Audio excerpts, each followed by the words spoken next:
Good afternoon, everybody. Steve Danello, your lay Catholic evangelist, or lay Roman Catholic evangelist, or whatever you want to call me.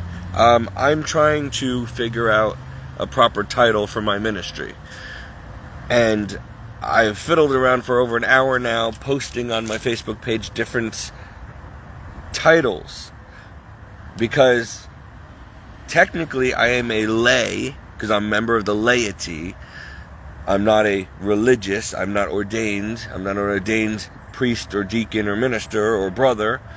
I'm just a lay Catholic, a lay Roman Catholic, who has some background, but I'm not ordained. So what do I title my evangelistic ministry? Because I am evangelistic, See, there's so many titles in Christianity that people get confused. I'm a Roman Catholic. I am not just a Christian. I'm not a Protestant. I am a Roman Catholic. A devout, rosary, scapular wearing, miraculous medal and crucifix wearing, devout Roman Catholic laity. So I go to a Catholic parish, and I have a Catholic priest as my minister, or pastor, or reverend, or whatever you want to call it. Not a pastor. I'm not. So basically, what do I call myself? Like, if I'm going to do this right and step up now, because I really feel like God is calling me to be more professional and do more.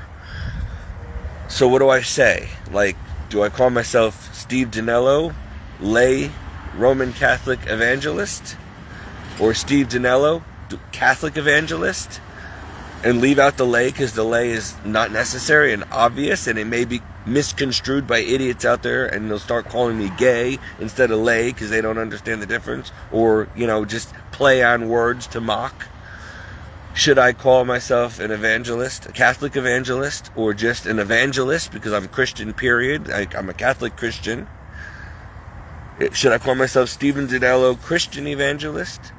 Or the evangelistic ministry of Stephen Danello, or Steve Danello? Or should it be the evangelistic Christian ministry of Steve Danello?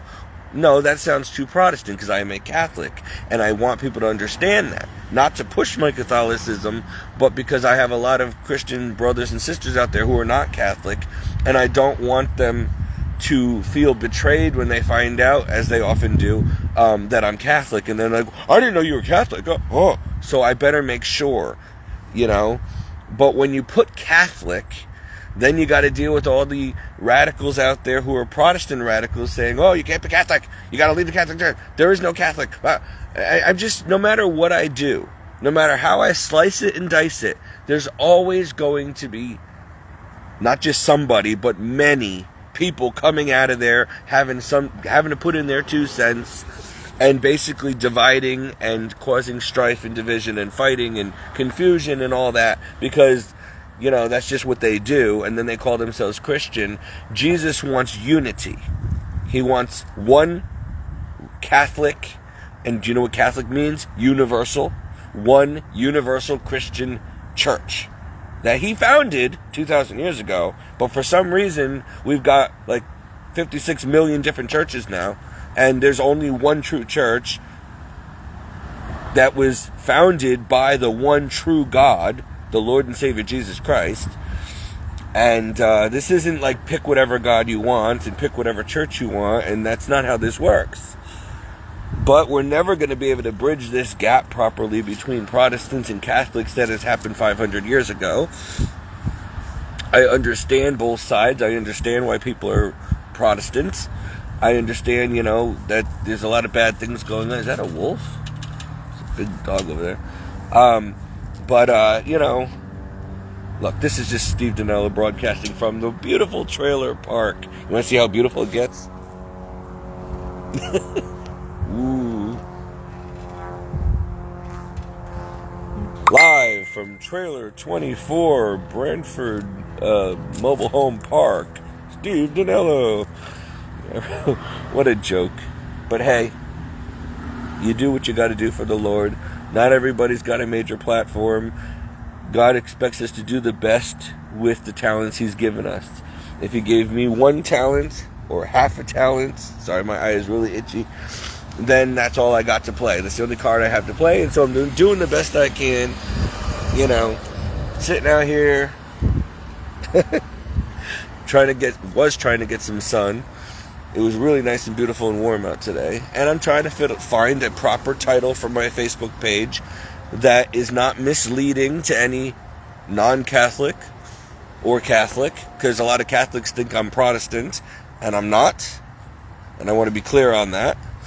And I'm not a non-denominational, and I'm not starting my own church, and I'm not causing schism or breaking free from Roman Catholic Church. I am a devout Roman Catholic. That's not going to change. So stop trying to change me, you Protestants out there. Accept me as I am, or get off my page and get out of my life. That's all I got to say at this point. I'm 44 years old in a few months. I don't have time anymore for the drama and the division and the arguing and look, you do what you do and I do what I do, and we'll see where we end up, okay? That's where we're at now, because I'm not going to keep arguing and defending. Look, I shouldn't have to be a Catholic apologist. That's not my calling. I find myself having to do apologetics all the time, but that's not my I'm an evangelist. I am just trying to be like Saint Stephen, the first Catholic Christian, by the way, martyr, and deacon of the church, by the way, which people leave off that title. But Saint Stephen, with a PH, was the first Catholic deacon of the church that Paul, but at the time before he became Saint Paul, it was Saul, had stoned to death. So Saint Stephen was the first Christian or Roman Catholic Christian martyr. He was actually, if you want his full title, Saint Stephen, the Roman Catholic deacon martyr, or Roman Catholic deacon Christian martyr. Or how about just call him Saint Steve, the martyr, because all these titles confuse people and aggravate people and cause debate, which it shouldn't. But, it's really annoying that even in 2023 we have to argue amongst ourselves all the time. This happened when this reminds me of when Jesus was walking with the disciples, and he had to turn around and say, "What are you arguing amongst yourselves about?" And they were arguing about amongst themselves about who was going to be at his right hand, and who was going to be, at his left hand, and, who was his favorite, and who was going to be, above who in heaven. And Jesus is like, that's not even for me to decide, but only the Father to decide. And then he said, are you even capable and ready to drink out of the same cup of suffering that I have to drink from? And they said, oh yes, Lord. Then you shall. As for where you sit, whether to my right or left, in heaven is up to my Father, not up to me. But you will still drink the chalice. So he shut them down real quick. And so even 2,000 years ago, while walking with Jesus, his own 12 disciples would fight and argue amongst themselves. I mean, even in the gospel, Peter and Paul didn't agree on everything, And so both of them knew the Lord and walked with the Lord and met the Lord. Peter walked with the Lord more than Paul, but Paul had God literally struck him down on the road of Damascus, made him blind, showed him the truth, and changed his name from Saul to Paul, and made Paul suffer the passion of Christ greatly in himself, and in order to humble him and prove to the Christians that he is now no longer a persecutor of Christians, but a Christian. And so he's one of them. And not only is he just a Christian now being saved, but God gave him tremendous wisdom and knowledge to be able to preach the gospel, okay? So I don't think there was, other than John the Baptist, a greater evangelist than St. Paul. But anyway, I've been told by many spiritual directors that my calling is evangelist. However, you don't hear of many evangelists in Catholicism because the Protestants have hijacked the evangelistic ministry, or the title evangelist, because that's what a lot of these people do. They become a Christian and they're on fire for Jesus, and all of a sudden they're a prophet, or they're an apostle, or they're a bishop, or they're an evangelist, or they're they can't just be a Christian. They can't just be a brother or sister in Christ. They can't just be a lay person. They got to make sure that they not only have their own ministry in church, but they have to make sure that they have just like the disciples were arguing amongst themselves. They wanted to be top dog. They wanted to be, they're drawing lots on who's going to be above who's going to be the apostle, and who's going to be the deacon, and who's going to be the, the laity, and who's going to, wash the dishes, and who's going to go with who, and, who's going to sit at Jesus' right hand. And the Lord's like, I am the head of my church, and you guys are arguing amongst yourselves. I will appoint in the right time who is going to do what. And then he gave Peter, he said, Peter, upon you I will build my church. Peter the rock. Upon this rock that I'm appointing to be the first pope and cornerstone of the church, I build my church. And I give you the keys to the kingdom. Whatever you bind on earth is bind in heaven. Whatever you loose on earth is loosed in heaven. He's saying that he's giving St. Peter the authority to judge and to forgive sin. Okay? And so he got the first papal authority. He became the first pope. Now, I don't want to argue with the non-Catholic Protestants, because they're going to say whatever they want to make up, but that is what that was, and that's why ever since then, Peter has always been associated with the keys to the kingdom, the keys of the church, and that's why the Pope has a symbol of keys, because he is a key holder. He is in charge of the church in Jesus' stead. So Jesus went to be back with the Father, and he's the true priest and true pope and the true authority of the church that he founded. But he hired, or rather delegated, the human authority on earth to Peter and the 12 disciples. And they became apostles after receiving the Holy Spirit. When Jesus left them, they were no longer just Jesus' disciples, as all believers and followers of Christ are. We're all disciples of Christ. But they also, the 12, became apostles, and they ended up having apostolic, like each one of them ended up having their own little church or their own ministry, and they were the head of their ministries, and they went out and started, they were the top of their ministry. So there's an apostle, and then there's prophets. Some people are prophets and apostles.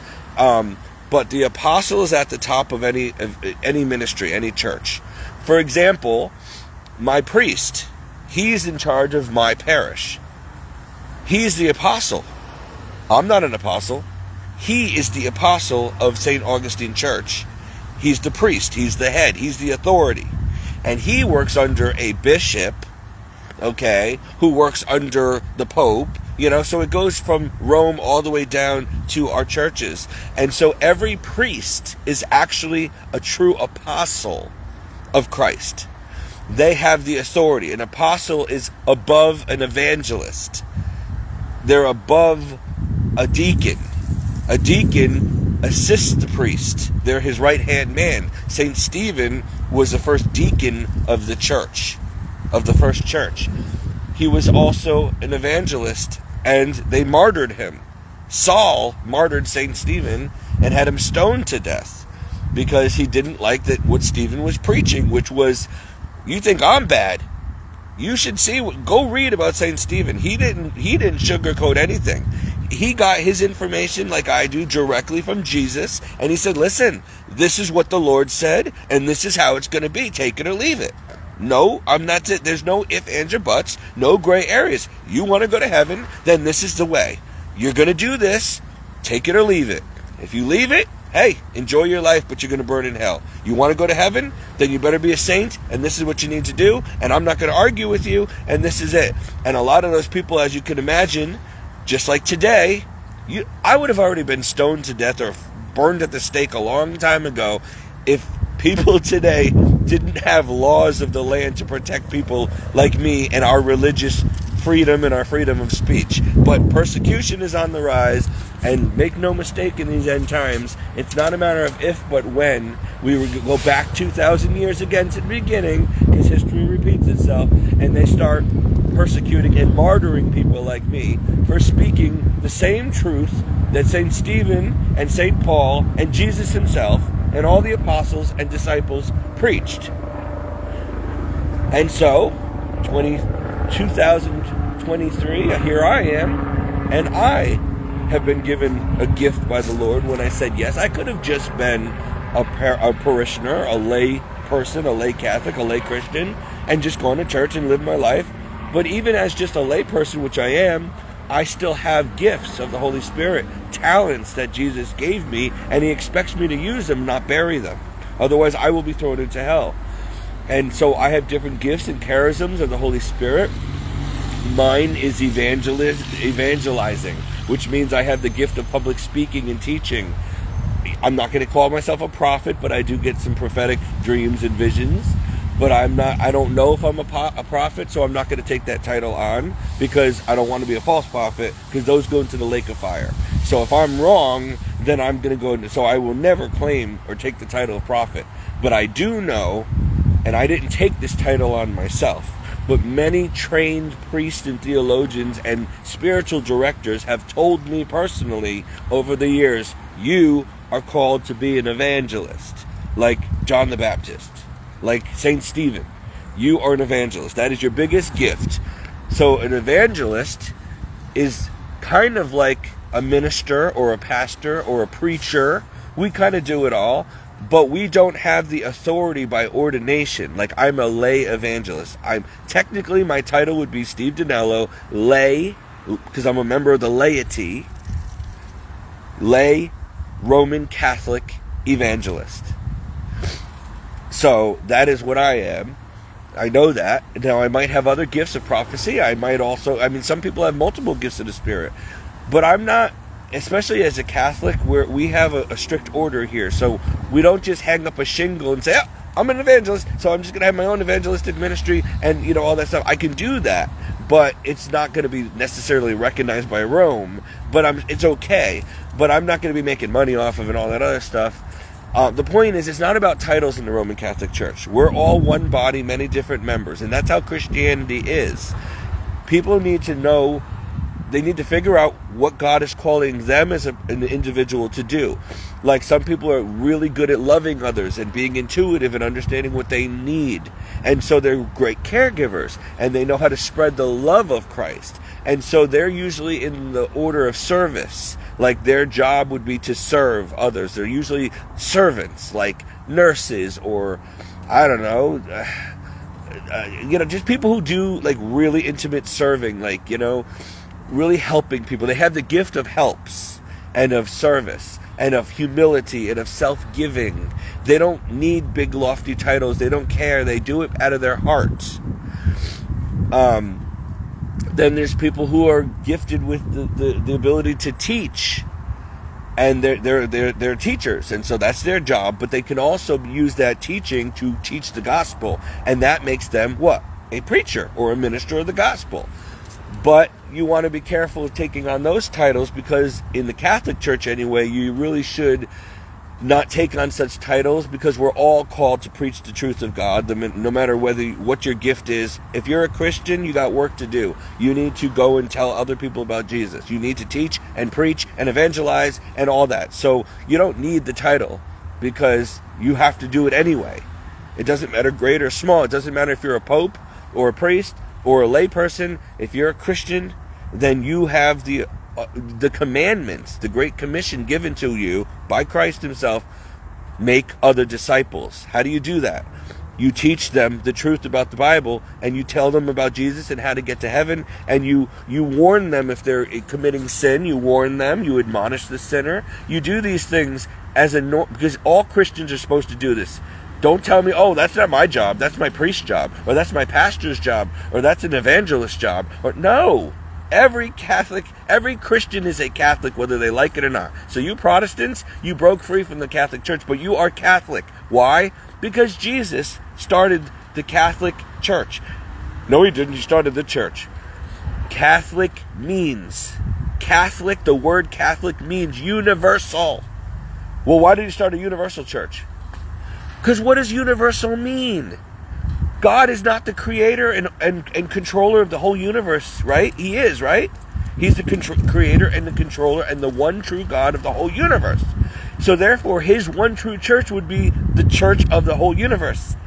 He wants that one church to be the universal church. Universal also means everyone who's a Christian needs to be in that church. If you're a Christian, you're a member of the body of Christ, which is the church of Christ that he founded, which is the universal church, or the Catholic Church. All of this has been lost in translation over the past 500 years by all these radical Protestants who really just it's like they read Eat, Pray, Love and they just ran with it or something. You're making up your own stuff. Look, I ask a lot of you people out there, and I want you to be honest with yourself. You Protestants, especially you pastors, you all have your own church, like Vox Church and this church and Church of the Open Door and Church of the Rainbow Flag, church, whatever. Are you really doing this for Jesus? Are you a real Christian? Are you humble at heart? Are you doing this because you're truly called, or are you Protestants for the right reason?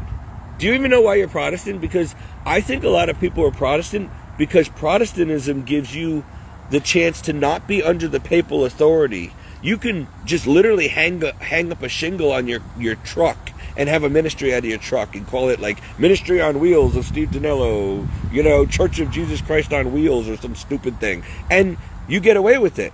And why do you do that? Because you are full of pride, spiritual pride, most of you. It's not necessarily that God's calling you.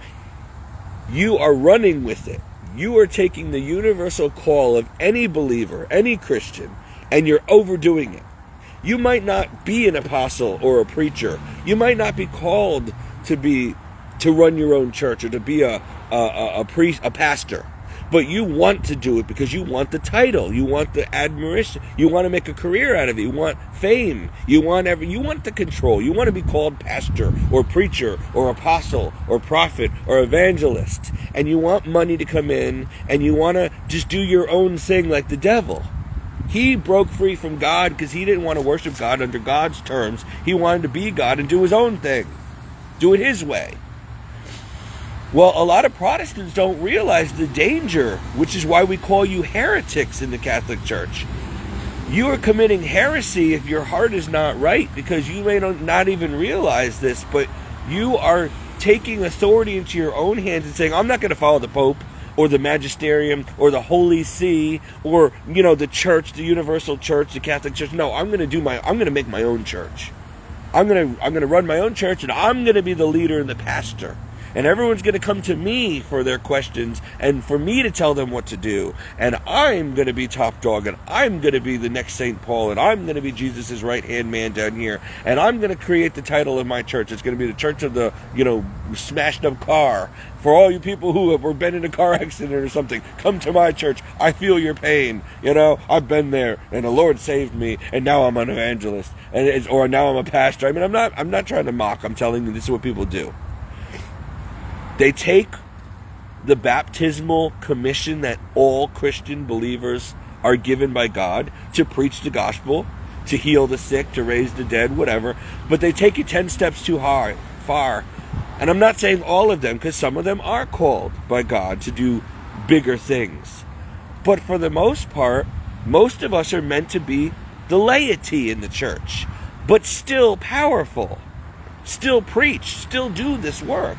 Just maybe not hang a shingle out and open up your own building and start your own church. You see? But there's so many... Thank you, Lord. Too many chiefs, not enough Indians. That's what I just heard. There's too many chiefs, not enough Indians. And so a Protestant might say, yes, but the Bible says the harvest is plenty, but the servants are few. So I'm a servant, and I'm going out there to be a servant to reap a harvest for the Lord. Don't stop me. We need more servants. Yes, but you're not a humble servant. You can still be a tremendously powerful evangelical servant and just be a member of a church and not have to take on a title of prophet or pastor or priest or minister or whatever and start running. You don't need to be the alpha male. You don't need to be the alpha in the pack. You don't need to run the group. Okay? And so again, Peter and the apostles were arguing amongst themselves when Jesus had to say, what are you arguing about? And they're arguing about who God's favorite is. Jesus, who's your favorite one of us? Is it me or is it him? Who's going to sit at your right hand? Can I sit at the right hand of the throne of God when I get to heaven? And he's like, you have no idea what you're asking of me. Those positions are for the best of the best, and that means you need to suffer terribly. You need to be a martyr. You need to be persecuted, probably nailed to a cross upside down, like St. Peter. You're going to suffer a lot. The higher you want to be for all eternity in heaven, you want to sit at Christ's right hand, you are going to be like the next Jesus Christ. You had better be holy, like so holy you're like Swiss cheese transparent. You better be ready for a lot of suffering. And so he said all that in fewer words. He said, are you able and ready or willing or capable of drinking out of the same cup, the same chalice of suffering that I am going to have to drink out of? He's talking about being nailed to the cross and suffering his passion. And they said, oh yes, Lord, because they did not know that he was going to be suffering the passion. They didn't get it. When he was trying to tell them, I, the Son of Man, must be killed and raised from the dead on the third day, they're like, no, that's not going to happen. You're God. And he's like, okay, you're not going to understand until you see it. Trust me. I'm going to be killed for you. There's a reason. And I'm going to be raised from the dead to save you. To defeat hell and the grave. So they're all like, yeah, sign me up, Lord. I'll do the same thing. He's like, then you shall drink from the same cup as I do. Meaning you, Peter, are going to go through everything I go through then. But as for whether or not you still get to sit at my right hand or not, that's not even up to me. That's only up to God the Father, not me. And so, but you still will drink now because you ran your mouth. You asked to drink from the same chalice as I'm going to drink. Now you will. And you might still not sit at my right hand, but you're still going to go through what I had to go through now. And boy, did Peter. He ended up getting crucified upside down. So I'm telling you, be careful what you ask of God, because we all want to be God's mightiest servants down here. We all want to be prophets and evangelists and priests and deacons and nuns and popes, and we want to be like, yeah, we're best friends with Jesus. We're powerful. Everybody, look at me. I'm Steve Danello, the big, I got the Church of Steve Danello of Latter-day Yesterday Saints or whatever. Look at me. I'm making millions of dollars selling books. I'm the next Joel Osteen. Jesus loves me. Look how powerful. No. That's dangerous. That's called pride and spiritual pride, and that'll send you to hell. See, the Catholic Church knows all about this stuff and warns about it. The Protestants don't talk about this. You got to admire their passion, their fire for Christ, their zeal. We don't want to take that away from them. Every Christian should be so zealous for Christ. But I can't believe I'm sitting here next to a stinky garbage pail. It really stinks doing this ministry video. Dressed like white trash, because of course, I am white trash. Living here in a trashy, stinky trailer park with muddy water coming out of the pipes. And I'm this close to Jesus. Me and Jesus are like this, yeah. Maybe. I'm not saying I am, but you know what? A lot of people think that because someone's very successful in ministry or famous or rich or well-loved, or maybe they're the Pope or a priest, that they're closer to Jesus. don't be surprised if you find out one day, and I'm not saying me, I'm just saying as anybody in my situation. I'm just making an example here.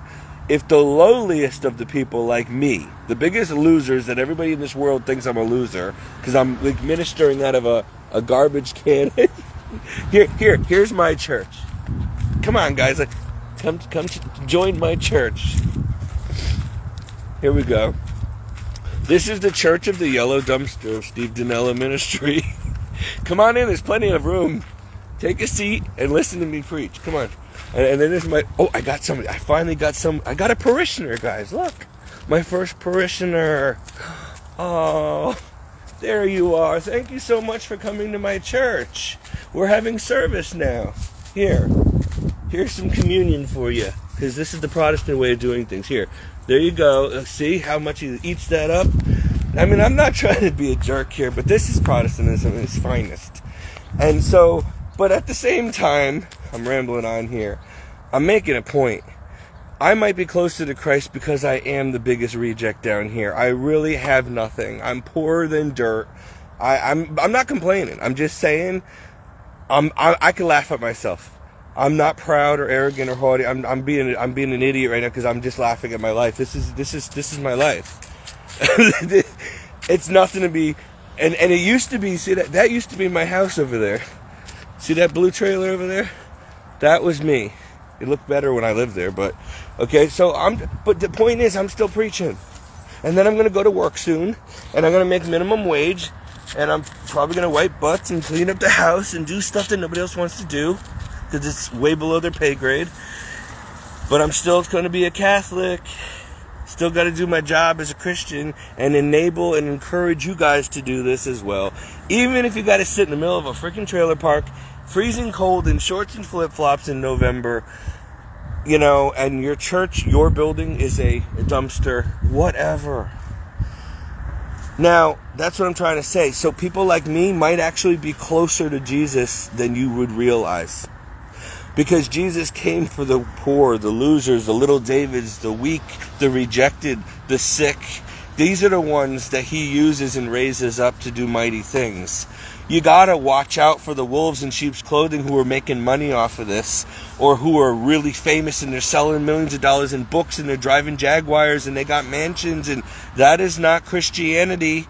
That's Protestantism, but that is not true Catholicism. That is not what Jesus wanted. And so I'm telling all of you that please be a real Christian and don't let your status in life keep you from preaching. Read the Bible and see what Jesus wants you to do, and do whatever you can to save souls now. Preach. Who cares what you look like? I'm ugly and fat. Who cares? I'm sick. I got all these health problems. My liver's failing. I got heart issues. I got glaucoma. I'm still doing it from my cell phone from the middle of a trailer park. I don't care. It's got to be done. Someone's got to do it, right? If I become famous out of this, I hope not. But if I do, then great. That's because God exalts the humble, but he brings down the proud. So don't think that somebody's a better minister or closer to God or holier than thou just because they're famous or they have their own church or they're well recognized or whatever. I don't care if the Pope shakes your hand. Who cares? Most of them are so corrupt, they're going to be in hell before the rest of us. So it's not about status. It's not about looks. It's not about money. It's not about titles, people.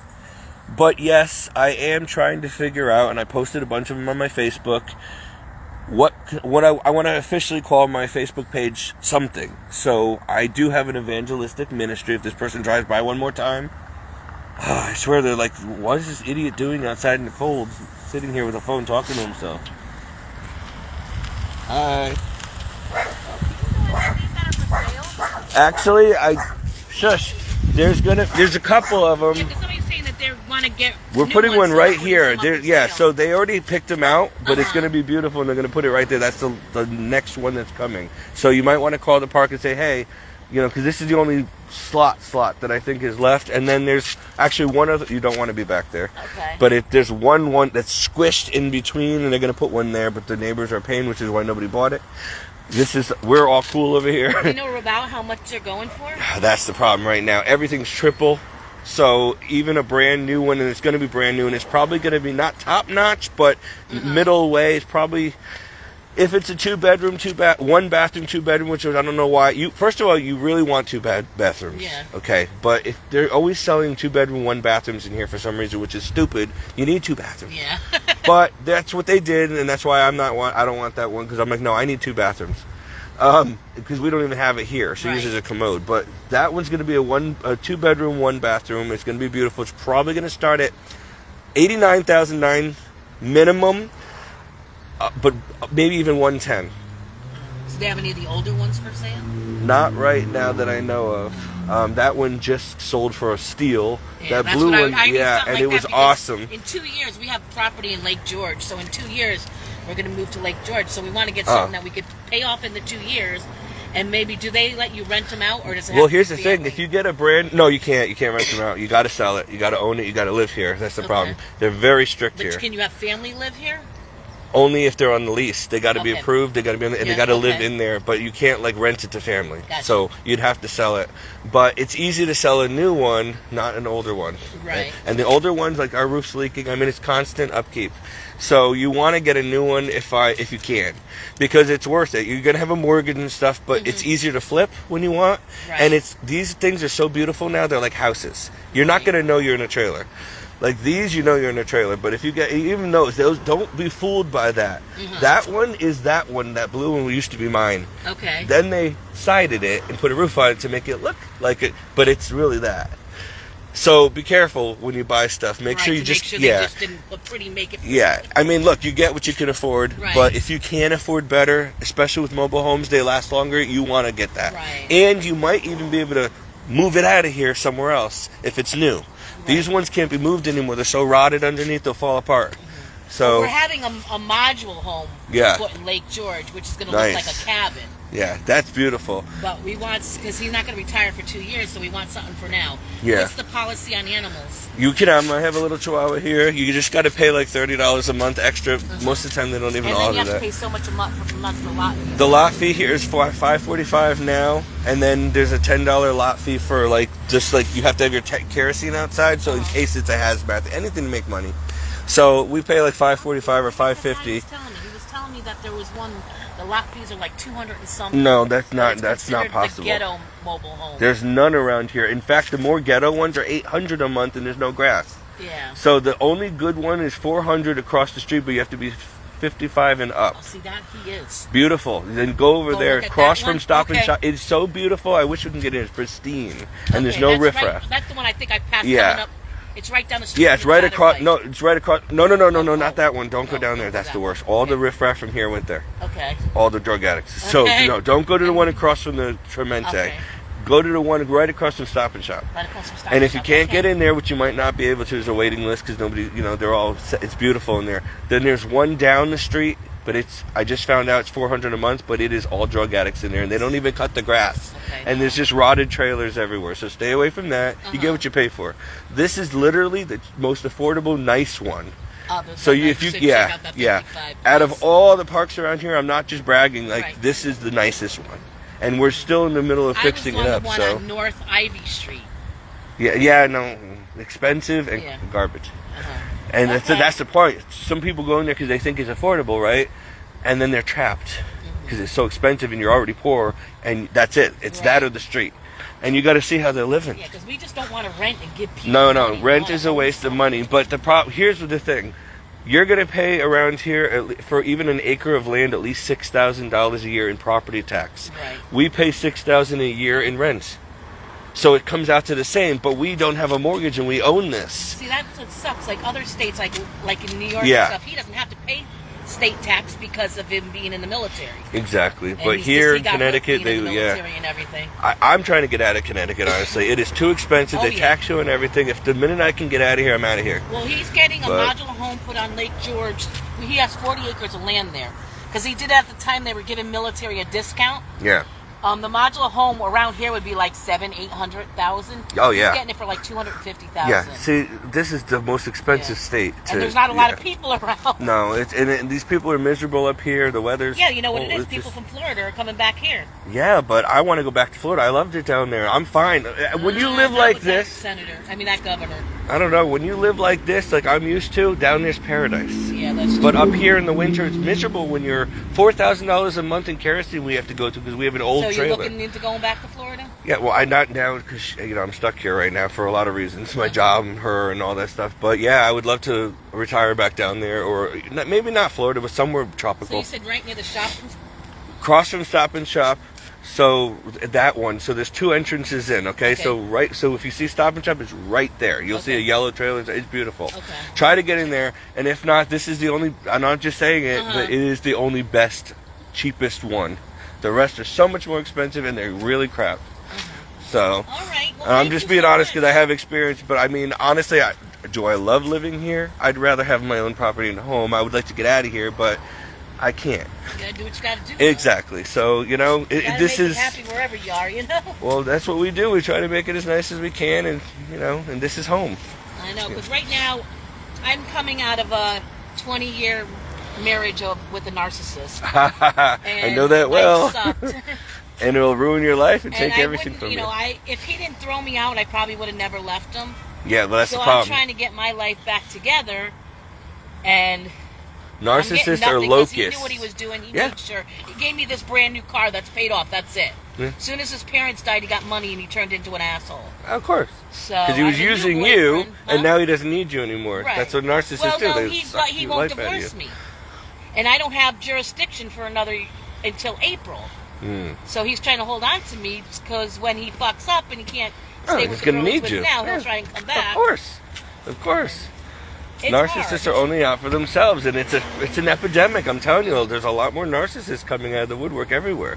Yep. And I work for Uber because I can't stand up all day long, so I do. That's how I am. I only work part-time because I can't. The thing is, I'm on Husky. Me too. So you either have to get a job making $100,000 a year, or you can't make more than $400 a week. Yes, I make only $3, and they're telling me I can't afford fuel assistance. I make less than $18,000 a year gross. Yeah. Gross, and I only make $10 after taxes. What do you do for work? I do like in-home care for like minimum wage. I'm a homemaker companion. I do CNA work, but no, I don't. I don't want to damage my. I can't even afford the gas as it is. Yeah. Somebody actually had to give me that car because my car broke down. So and that's an old. It's got a lot of miles on it, but it's beautiful. But yeah, I don't want to. It's tough, but you gotta do what you have to do. It is. That's what I'm like. I can't have animals with my mother. I can't do this. No. She thinks I'm a kid. She makes and I'm like, I gotta get out of there. Well, this is not bought yet. I heard it's ordered.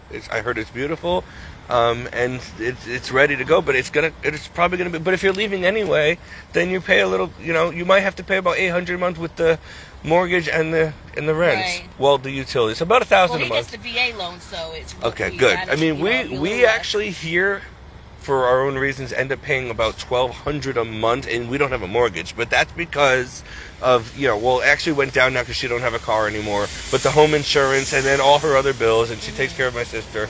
But I was surviving on about $800 a month a couple years ago when I lived there, and because I paid it off. You lived in what, that blue one? But it was the blue one. But it was disgusting inside. It collapsed on me. I was living in shambles, like a shed. There was no walls to the bathroom. It was just wires hanging. The thing was gutted.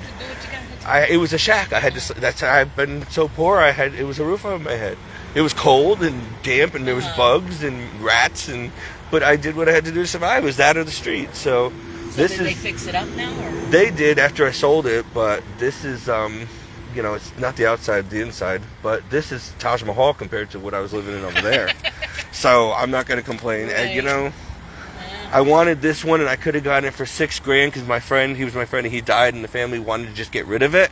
But then they decided, when I finally got approved, they were going to sell it for like $30,000. It's to some kid who just went in there and dealt drugs out of it, got kicked out.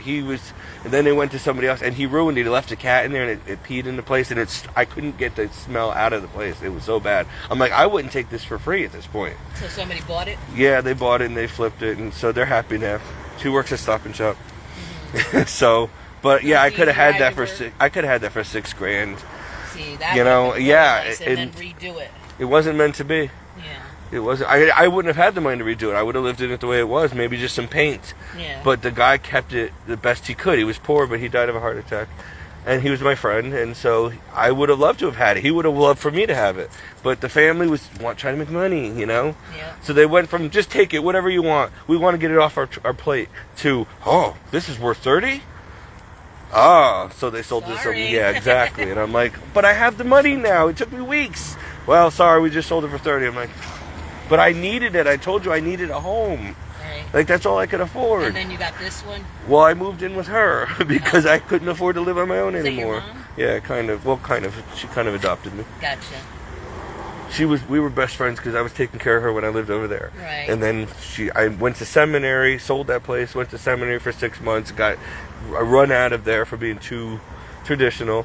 And then I ended up back here because I had nowhere to go. I was on the street. I sold everything. Took a vow of poverty. I had nothing. Right.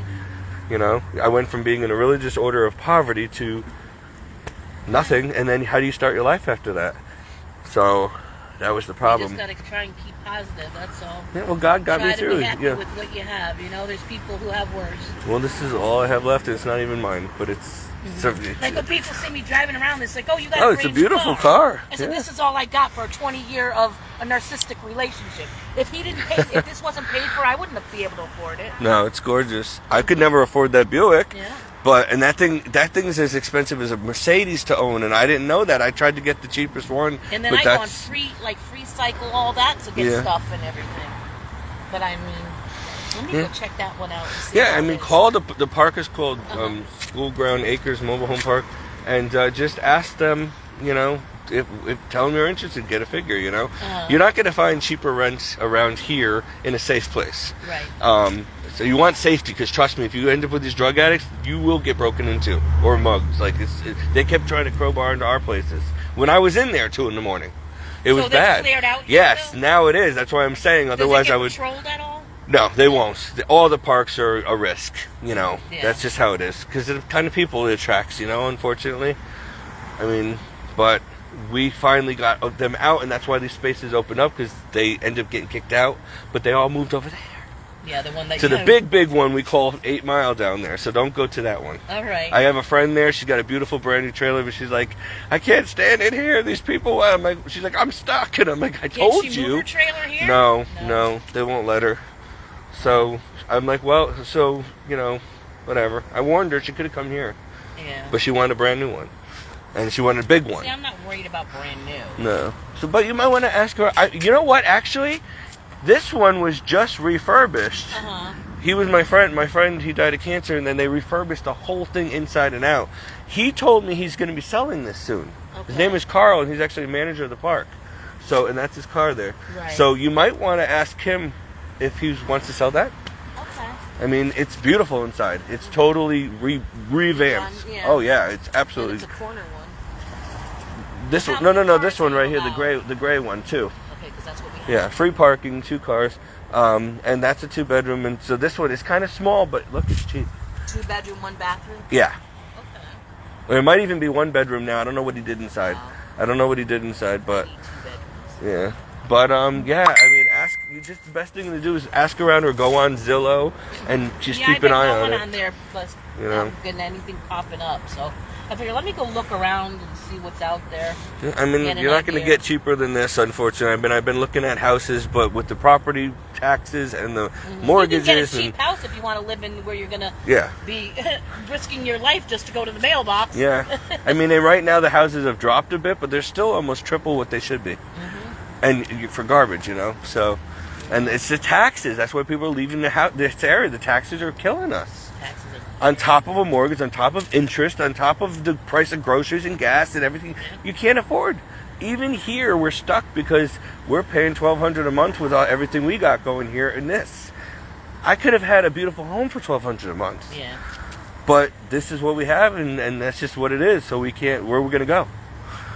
You know, and that's with a combined income. So it kind of stinks. But depending on what bills you've got, that's good. At least Husky Insurance is really. That's good. what I have. Medical Yes. Insurance is amazing. Exactly. Thank God for that. Otherwise, I'd be in trouble. I just got out of the hospital again last night for cardiac. I still got the electrodes all over me. You know, so... The stress is what's going to kill you. Yes, and that's what it is. It's the stress. The stress is literally destroying my heart. I'm like so much chill. I was 320 pounds. I'm down to 245 now. Yep. Got a lot more to go, but... Well, you have a great evening, and thank you for the information. Yeah, definitely. I mean, hey, you seem like you'd be a great neighbor. That's going to be open soon. So the sooner they know somebody wants to buy, the sooner they'll put it there. Right, gotcha. You might even be able to pick it out. Like, I want this interior, I want this one, or whatever. So talk to the park and tell them you're interested. But it will be a mortgage, but when you want to flip it, it'll be easier than flipping one of these, you know? So... Alrighty. All right, I'll see you. You too.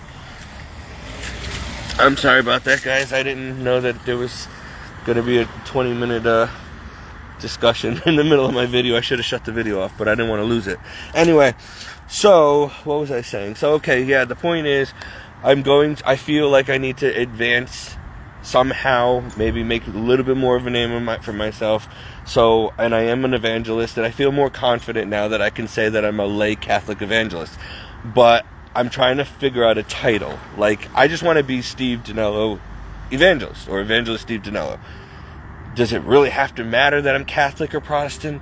You know, but I guess I have to say Catholic Evangelist. But then the Catholic Church might have a problem with me saying I'm a Catholic Evangelist because I'm not in seminary, or I didn't have a ordination, and I don't have a fancy title or a theology degree. So they may want me to make sure I tell everyone I'm a lay Catholic evangelist. But even that with the Catholic Church, which is where I agree with the Protestants, that's why a lot of people broke free, because there's so many rules and restrictions, it almost stifles you from doing what Jesus wants everyone to do, because they have all these rules and formalities, and it's just kind of like they don't want everybody out there doing, you know, titles and this and that and being evangelists and stuff, because it does get dangerous, because you got people who don't want to preach according to the magisterium of the church. So they'll call themselves Catholic, but they're lukewarm or apostate, or they're not Catholic. They're very Protestant at heart, and they're not preaching the Catholic way, and so that gets dangerous, and that's why we're so there's so much red tape. And you got to understand, the Catholic Church is not just an organization or it's a kingdom. It's a kingdom. It's a kingdom on earth as it will be in heaven. It's the kingdom of heaven, the closest thing we have to it. Unfortunately, the devil got in there, and he's trying to take it over, and there's perverts in there, and there's all kinds of bad stuff, because we are on earth, and we are in the last days, but you can't dismiss the whole Catholic Church or Christianity just because of the bad people that got in there. There's bad people in every church. So, you know, you got to be wise about this. Use some common sense. But yes, I'm an evangelist. I'm a Catholic evangelist, and not a Protestant evangelist. And so that is my ministry right now. And even if I was a priest, I'd still be an evangelist priest. But I'd probably be more of an apostle at that point, because I'm ordained. But the point is, so, you know, I don't like titles, but if somebody asks me what I am, I'm a lay Roman Catholic evangelist. And that's it. And I'm sure there's going to be someone with a college degree or a theologian degree or whatever, someone who's ordained is going to have a problem with that, and just be like, dude, you're just a Catholic. You're just laity. Don't use a title at all. Well, that's fine. But, you know, so I don't know. But people want to be able to go to somebody who's confident and sure about their faith and knows what they're talking about, right? And I can't go back to school because I can't afford it, and I can't wait to become a theologian with a title and a degree on the wall and, you know, papal approval to do this. Otherwise, I'm never going to be able to do what I work for Jesus first. I'm a Christian first, okay? And so, yes, I'm a Catholic, but I'm a Christian, period. And my allegiance is to Jesus.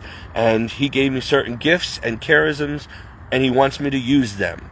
And since I have a big mouth, it's great for teaching and preaching, and you're rebuking and edifying and all kinds of stuff.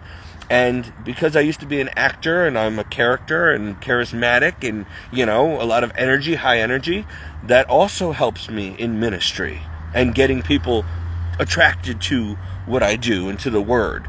So I'm good at leading people into the church, into Christ. So these are things that Jesus is going to judge me for on Judgment Day if I don't make good use of these gifts of the Holy Spirit, these charisms.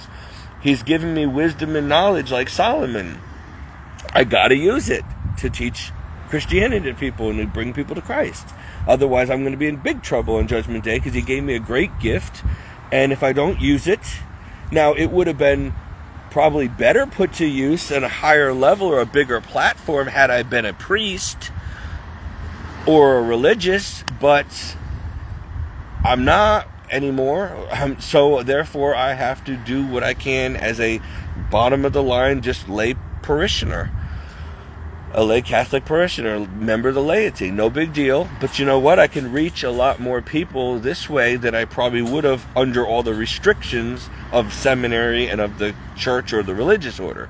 So that might have been the plan. That might have been part of the plan, that the Lord brought me to seminary to show me why he doesn't want me to do that, because the church is cracking down on people like me. They want to defrock priests like me. They don't want people. The church is unfortunately becoming apostate and modernized and progressive and heretical in many ways. And so people like me who are on fire for the true Jesus Christ and the true magisterium, and we are traditionalists and conservatives, they don't want us doing this. So I have freedom. In other words, I suppose the Pope could, excommunicate me if he really wanted to, but if he doesn't do it, he has no grounds to do that. I'm not doing anything that breaks God's laws, so it wouldn't be valid if he did. But being a lay person, I have more freedom, technically, than I do if I was a priest, because a priest has to answer and obey the bishop. It's kind of funny and no coincidence, for good and for bad, depending on how it's used, that one of the biggest first things that you have to do when you become a religious is agree to be obedient. You take a vow of obedience to the church, to your formators, to your superiors, to the priest, to the bishop, to the pope. And so being a Catholic religious, like a brother or a nun or a priest or a deacon, you are bound by obedience. I never took any vows of obedience to anyone over me like that. So I can run my mouth a little bit more free and liberal, and God is more free to use people like me than he can use. He should be able to use more people in his church, but because the church is going apostate and literally defying God, he's now reaching out in these end times to lay people like me and you to get it done. And the priests are going to suffer terribly on Judgment Day for not doing this. But God is not, he's not going to be mocked.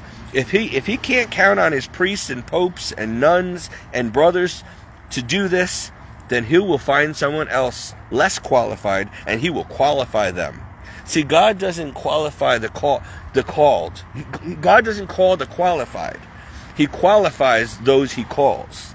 So he can take anybody. He can take me out of a dumpster and say, you are going to be the next pope. And I'm like, the heck I am. Yes, you are. It's like, okay.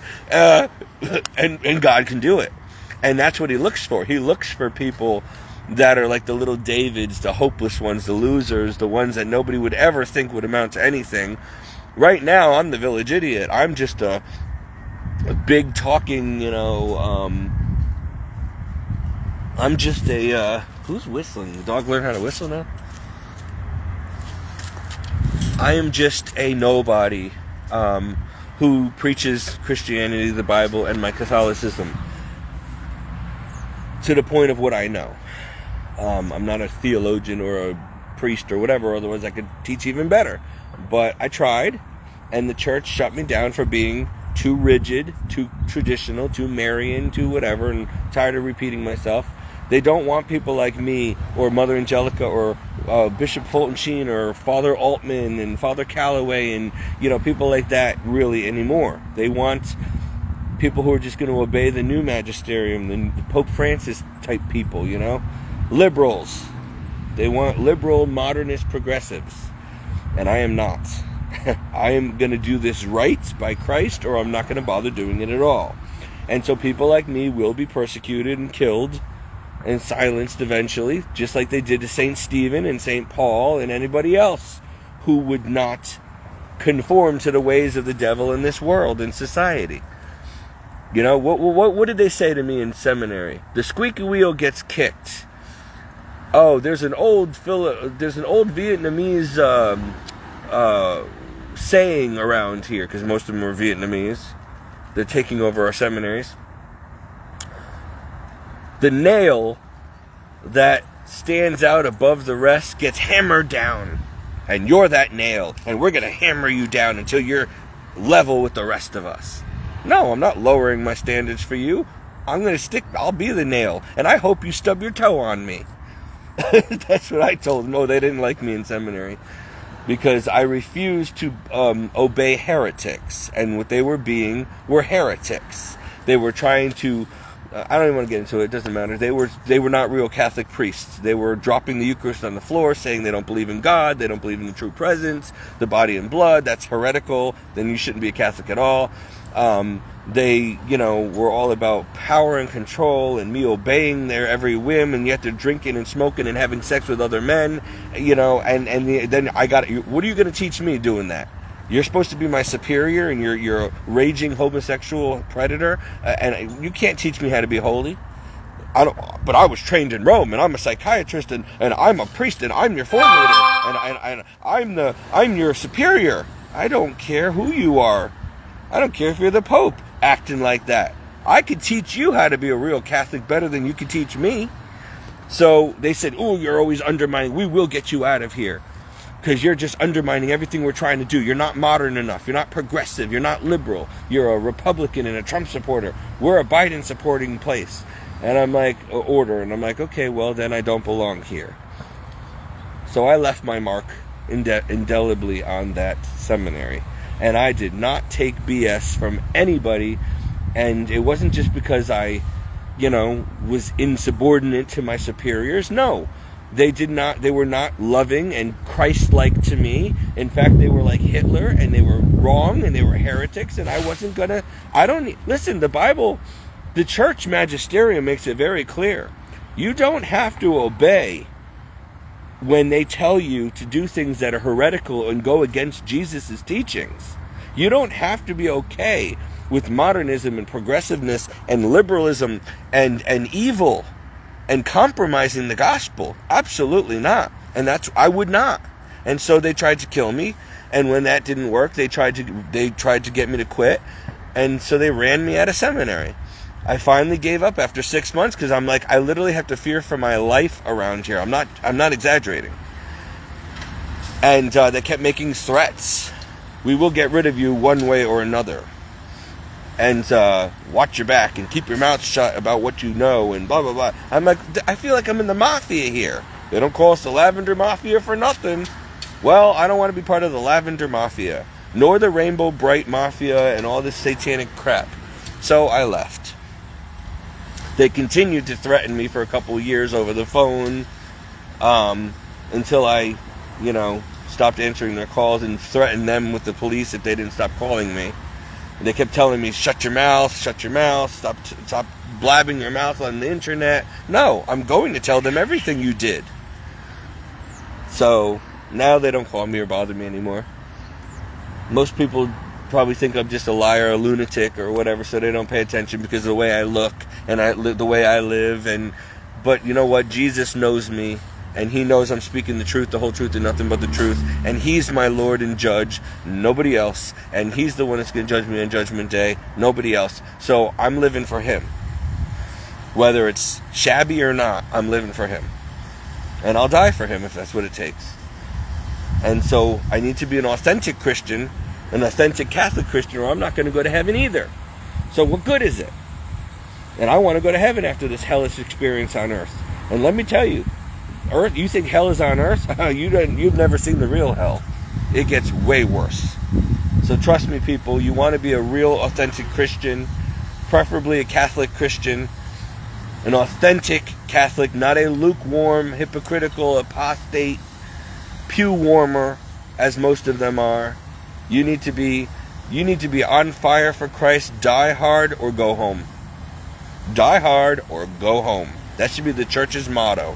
Either do this right and lay your life down every day and carry your cross every day and suffer the ridicule and the mocking and the persecution and the threats on your life and the threats on your social status. Who cares? Because you're going to die eventually anyway. Better to die for Christ and gain heaven than to die for yourself or to die a natural death or whatever, or in a car accident and then go to hell. You need to live. If you're a human being, listen, this isn't just for you Christians out there, and I'm going to end this video. You're a human being. Whether you're a Christian, an atheist, a pagan, a Satanist, I don't care. You are a human being. That means you are obligated to Almighty God, who created you for His good will, plan, purpose, and good pleasure. You're not your own, and then He died on the cross and paid for you and bought you back from the devil with His own blood. You're made in His image and likeness, so you are a Christian. Whether you like it or not, you are to be a Christian. That is why you exist at all. And most of you never become Christians, and you end up in hell. Because you lived just for yourself, or the flesh, the world, and the devil. You never lived for God. You didn't tap into the gifts He gave you. You didn't use the gifts of the Spirit and the talents He gave you for His glory and honor and kingdom's advancement, to make other Christians and to save souls and to make disciples. No, you just live for yourself like most people. And maybe you enjoyed your life, as short as it was. But then you're going to burn in hell for eternity because you're garbage. You're useless to God. He created you for a purpose. That's like if somebody gave me a car without an engine. What good is it? Like, I don't need it for shelter. I need it to get me to work. If it don't run, I don't care if it's a Ferrari. What good is it? And I'm not going to be paying insurance and taxes on something that doesn't work. Well, God paid for you as a human with His blood. And He created you to serve Him. And you're in His image and likeness. You are to live a specific way. And so when you don't do that, and you don't realize what it means to be a human being and a Christian, and you don't get it, then you're useless to Him, because you're not living for Him and for neighbor. You're living only for yourself and the devil by default, and you're going to go to hell because you did not fulfill your purpose for being born and created. And not only were you born and created in God's image and likeness for His good pleasure, to come to know, love, and serve Him, but you were also given gifts as a Christian through your baptism. Talents and gifts that are to be used for ministry, to be used for the church, to be used to glorify God. Some people have healing abilities, yet so many people are sick and dying because nobody's using their healing gift. Some people can raise the dead. Nobody's doing that. Some people have miracles, gifts of miracles. Some can teach, some can preach, some can, serve, be good servants, but they don't want to serve, they want to be served. So you're all living in disorder, apart from what you were created to do, and you're burying your talents, and you're not using the gifts of the Holy Spirit that you were born with and given by baptism, if you were even baptized. And so therefore, you're going to be judged for that. That's like, okay, how do I say this? Say God gives me $10 billion on a Powerball tomorrow, and I never give money to the church or to feed the hungry or the poor or help anybody. I just spend it all on my own lavish living. That's my problem. That's my money, and I'll do with it what I want. And I'm not giving you a penny.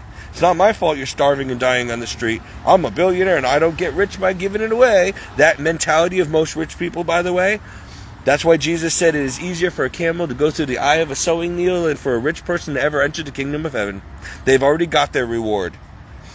That's what He says. They're not going to see heaven because they're already living their heaven on earth. But the rest of us who are poor and destitute and depending on God to feed us and to clothe us and to shelter us and stuff, we have first dibs on the kingdom of heaven because we've suffered so much in this life. and we had nothing in this life. Rich people have everything, and they're very uncharitable, and they're selfish, and they don't want to be poor, so they hold on to their money, and it's all about making more money. And so they forfeited the kingdom for money and pleasure, and so they will go to hell when they die. These are not my words or rules, these are God's rules. Jesus said this himself. So that's why he said, do not envy the rich and the famous, and do not envy or be jealous of other people's things, because they might already have their reward. You want to go to heaven. That's the most important thing. He said, store up your heaven, your treasure in heaven, not down here, because you can't take it with you when you die. But if it's waiting for you in heaven and you get to heaven, it's going to be there waiting for you for all eternity.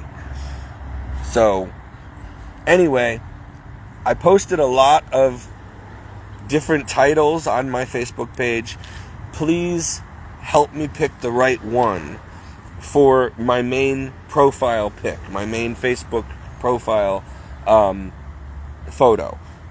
Whether it's Evangelistic Ministry of Steve Dinello, or Catholic Evangelistic Ministry of Steve Dinello, or Steve Dinello Catholic Evangelist, or Catholic Evangelist Steve Dinello. I don't know which way to phrase it, but I would like to start my lay ministry and make it a little more professional and cleaned up, starting with my face one day.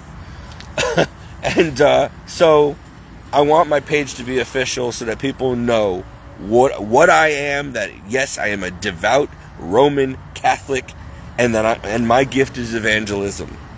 And so if you don't like that, get off my Facebook page right now. If you're going to be a Protestant and give me a hard time because you found out I'm Catholic, get out.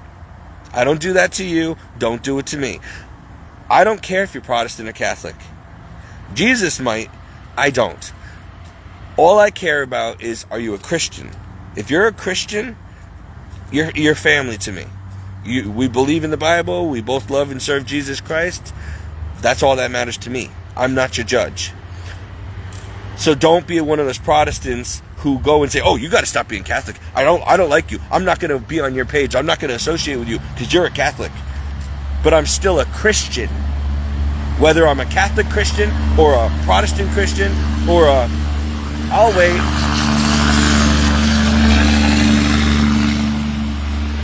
How rude in the middle of my video. It's rush hour traffic. Whether I'm a non-denominational Christian or an evangelical Christian or a Southern Baptist Christian, who cares? I'm a Christian. And I'm not a Protestant Christian. I'm in the church that Jesus himself founded in Rome on St. Peter, called the Universal Church, or the Roman Universal Church, or better yet, the Catholic Church, which is the Universal Church. And so I am a devout Roman Catholic, period. But I'm still a Christian. I am a devout Roman Catholic Christian lay evangelist. Now that's way too long of a title and totally unnecessary. So I'm not going to put that. And if I have my own evangelical ministry, so not evangelical, evangelistic. There's a difference. I'm not evangelical, I'm an evangelist. So I would have an evangelistic ministry, an evangelistic lay ministry, a lay Catholic evangelistic ministry. So I've given you guys a lot of titles to choose from. Help me pick it out. But just know that I, Steve Dinello, am a devout Roman Catholic lay evangelist. That's who I am. That is what I am. Make sure you know that and understand that. You want to be my friend? You want to follow me on Facebook? You need to know that.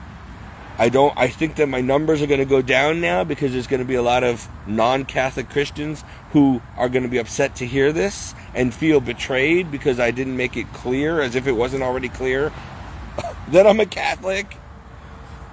But I am. And if you got a problem with that, hit the road, Jack. That's your problem, not mine. Your opinion of me is none of my business.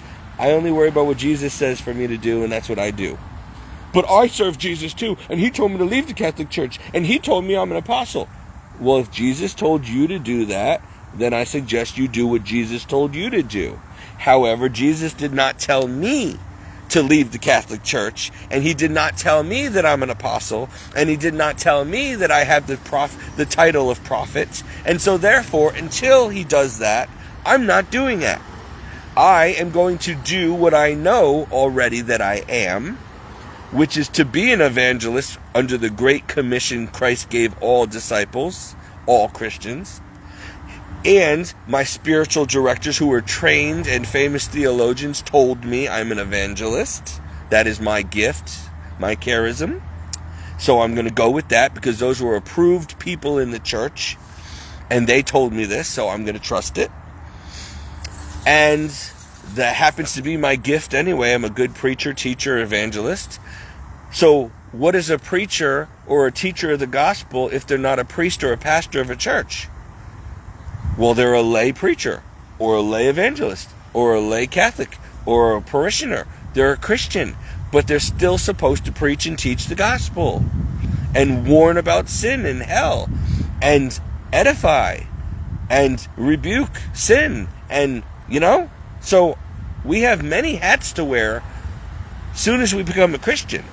We have a lot of work to do as Christians. When you get baptized and become a Christian and give Jesus your life, your new life has begun, and you got a lot of work to do. Don't you say, okay, I'll just go to church on Sunday and sit in a pew for 45 minutes, and that's it. I'm a Christian, I'm going to heaven. John 3:16. No, my friends, no. You don't realize when you become a Christian, whether Catholic or Protestant or evangelical or Lutheran, I don't care what your title is, what denomination you are. You got work to do, my friend. You are signing your contract with God saying, listen, I am vowing to you to be one of your disciples. I am vowing to die for you as you died for me. I will carry my cross every day as you carried yours for me. I will die to self a little bit more every day, and so you can grow in me, less of me, more of Jesus. I will become holy and a saint. Otherwise, I will never see the kingdom of heaven. And I'm taking on the title of a Christian, or a Roman Catholic Christian, or a Protestant Christian, but a Christian, which means I am agreeing to the terms of Christianity. I'm agreeing to represent Jesus Christ as my Lord, Savior, Redeemer, and King and Father, and that means I need to be a good example of that, a good steward of that. I know what I'm agreeing to. I'm saying yes, and that means that come hell or high water, that means come fame and fortune or poverty, that means come, World War III, the end times, or persecution, martyrdom, and death, I'm all in. Most of you, this has not been explained to you, and so you just throw that title of, I'm a Christian, I'm a believer, I'm a disciple, I'm an apostle, I'm a preacher, I'm an evangelist. Oh, me and Jesus are homeboys. We're like this. You throw it around like it's going out of style, like it's water. You use the term Christian too liberally. That's like me saying I'm Italian. I'm Italian. Well, technically, I'm not Italian. I am of Italian descent. I am 50% Italian and 50% a bunch of Norwegian and Swedish and all Aryan stuff. All Nordic stuff. I'm a mutt, but my father came from Italy. His parents came off the boat. They were both born and raised in Italy. They gave birth to him in America. They got pregnant in Italy and then came here and gave birth so that my father could be a citizen and born in America, and so that they can stay in America because he was born here and they were his parents. But he was 100% Italian. But he's technically American because he was born in America, but he's 100% Italian descent. So I am not an Italian because I wasn't born in Italy, but I have Italian genetics. I'm of Italian descent. So anyway, you can't just throw that title around and, I'm Italian. Well, I'm also Swedish, Dutch, German, French, Norwegian. Like, there's a lot of other things. So which one do I choose? The more dominant one? Okay, well, I'm more dominantly 50% Italian, so I guess I'm more Italian, right? Oh, titles, people, titles, who cares? I think people just like to call themselves Italian because it's cool. Hey, yo, bada bing, I'm Italian, oh. Alright, whatever. And I'm a Viking. I'm from Sweden. Do you see what I'm saying? Titles, people. Who cares? I'm an American. That's really my title. I am American. I'm an American mutt. I was born in America, raised in America. I'm a patriot. I'm American. So, yes, I might be Italian by blood, but I'm an American. I'm an Italian American. And I can't even say that because I'm an Italian, French, Swedish, Dutch, German American. I mean, who cares? You know what I am? I'm human. Made in the image and likeness of God. I am a Christian. I belong to Jesus Christ. I am a son of the Most High God. And I have work to do. I am a Roman Catholic Christian. Child of God. That's what I am. And He gave me the ministry of evangelist. And I was hoping to be an evangelist for the Roman Catholic Church, wearing a collar as a priest one day. Or the very least a deacon. Or even the very least a brother in a religious order. But that got taken from me by very evil, corrupt people high up in the church and in seminary. They saw me coming. The devil saw me coming. And I think that I'm pretty much, I don't compare myself to St. Stephen, but I wouldn't be surprised if I'm not reincarnated. Don't get me wrong, but you know, there was a St. Stephen in the beginning of the church 2,000 years ago. So it'd be fitting that I think the world in 2023 needs an end times St. Stephen. An end times zealous for Christ, passionate evangelist St. Stephen. And that means I'll probably be martyred also during the Antichrist regime. Not looking forward to it, but will be. What will be, will be. And if that's what's necessary to get me to heaven, I'm all about it. Because I don't want to go to hell. So if you got to burn me alive, cut my head off, you know, tack me to a cross, firing squad my butt, you know, guillotine my butt, go ahead. But as for me and my household, we will serve the Lord. Now the sun's coming out. See, the sun's going down on me. I've been out here for hours and I'm freezing cold. I can't even feel my feet or my hands. Look at this. Woof. But this was worth it. I didn't even know I was going to make this video. I never know when I'm going to make these videos. They just come out of nowhere. I was gonna, I tried to be cozy. I said, before work, I'm going to come out here and enjoy the beautiful weather. It smelled so nice and spring-like and fresh, and it was warm. And so I was going to sit on the chair, but I got my white shorts on. I got to sleep in these things. They're probably brown anyway because this chair's full of dirt. But I took the chair out and I sat on this brand new patio that they installed because they ripped up the other one I laid down. So they owed me a new patio, a new walkway. And I decided to sit here in the sun and have my nice cup of... I've been trying to lose weight and be healthy, so I've been drinking beef stock or beef bone broth. And so I had a nice cup of bone broth and sat here and sipped it and enjoyed the sun. And then I had to make a video. I was inspired. Well, I was inspired after trying to figure out for an hour what the appropriate title should be for my ministry.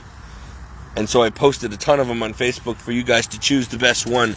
Which one has the best ring to it? However, which one would be the most approved by the Catholic Church? And which one's not misleading, making people think I'm a Protestant and not a Catholic? Which one sounds the most legit and professional? Sometimes you don't need a long sentence. Sometimes short and sweet is to the point. I believe in short, sweet, and to the point. So you guys choose. What do I make? What do I call my ministry? Is it Evangelist Stephen Dinello? Is it Lay Catholic Evangelist Steve Dinello? Is it Lay Roman Catholic Evangelist Steve Dinello? Is it Roman Catholic Evangelist Steve Dinello? Is it, just Steve Dinello's ministry? Is it Steve's Roman Catholic Evangelistic Ministry? You see what I'm saying? I don't know what to call it. But I do feel like God is going to be promoting me to a bigger audience soon. I think he's going to be putting me out in the world soon. I have a feeling. And it's been prophesied for years now over me. So I need to be ready. I need to tell, people need to know who I am, what I stand for, what my gifts are, what I'm bringing to the table for Christ. And, you got to be confident. You got to be sure. You got to know what you're talking about. And you got to be called or anointed by God. And then when the doors open, he's going to push me through it really fast. Sometimes those doors are like elevator doors on the 99th floor. And he pushes me out like Tower of Terror in Disney. He's got a sense of humor. Little did I know, he had a bungee cord attached to my underwear. So just when I'm about to splatter, boing, I get bounced back up. Whew! Saved me at the last second, Lord. Thank you. I got a wedgie for life, but thank you. Anyway, so you guys choose. I haven't lost my mind with all these crazy things I put on Facebook. I put them there for a reason. I want you guys to kind of vote on it and tell me which one says it best. Okay? Okay, I've talked enough. I'm frozen. The sun is going down. It was nice 60-degree sun, and now it's like 30 degrees out here, and I'm sitting here in my pajamas with bare feet, flip-flops, in the middle of November, in the trailer. Oh gosh, all the neighbors are coming home now. They probably think I'm looking. They probably, well, look at us. There we go.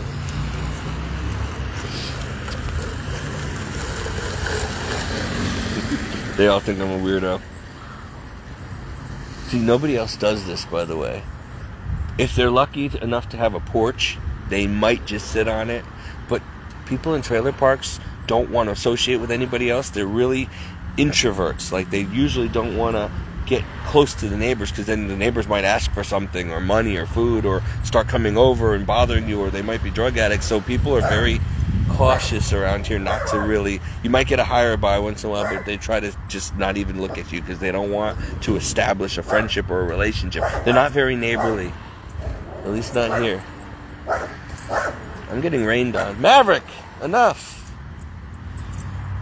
So, but for rightfully so. Because trust me, most of these people, you don't want them to feel comfortable and start coming over, and then the dog bites them, and then they sue you, or they come over and they start robbing your house, or they ask for drugs. And so we've established boundaries in this park where nobody talks to each other for the most part.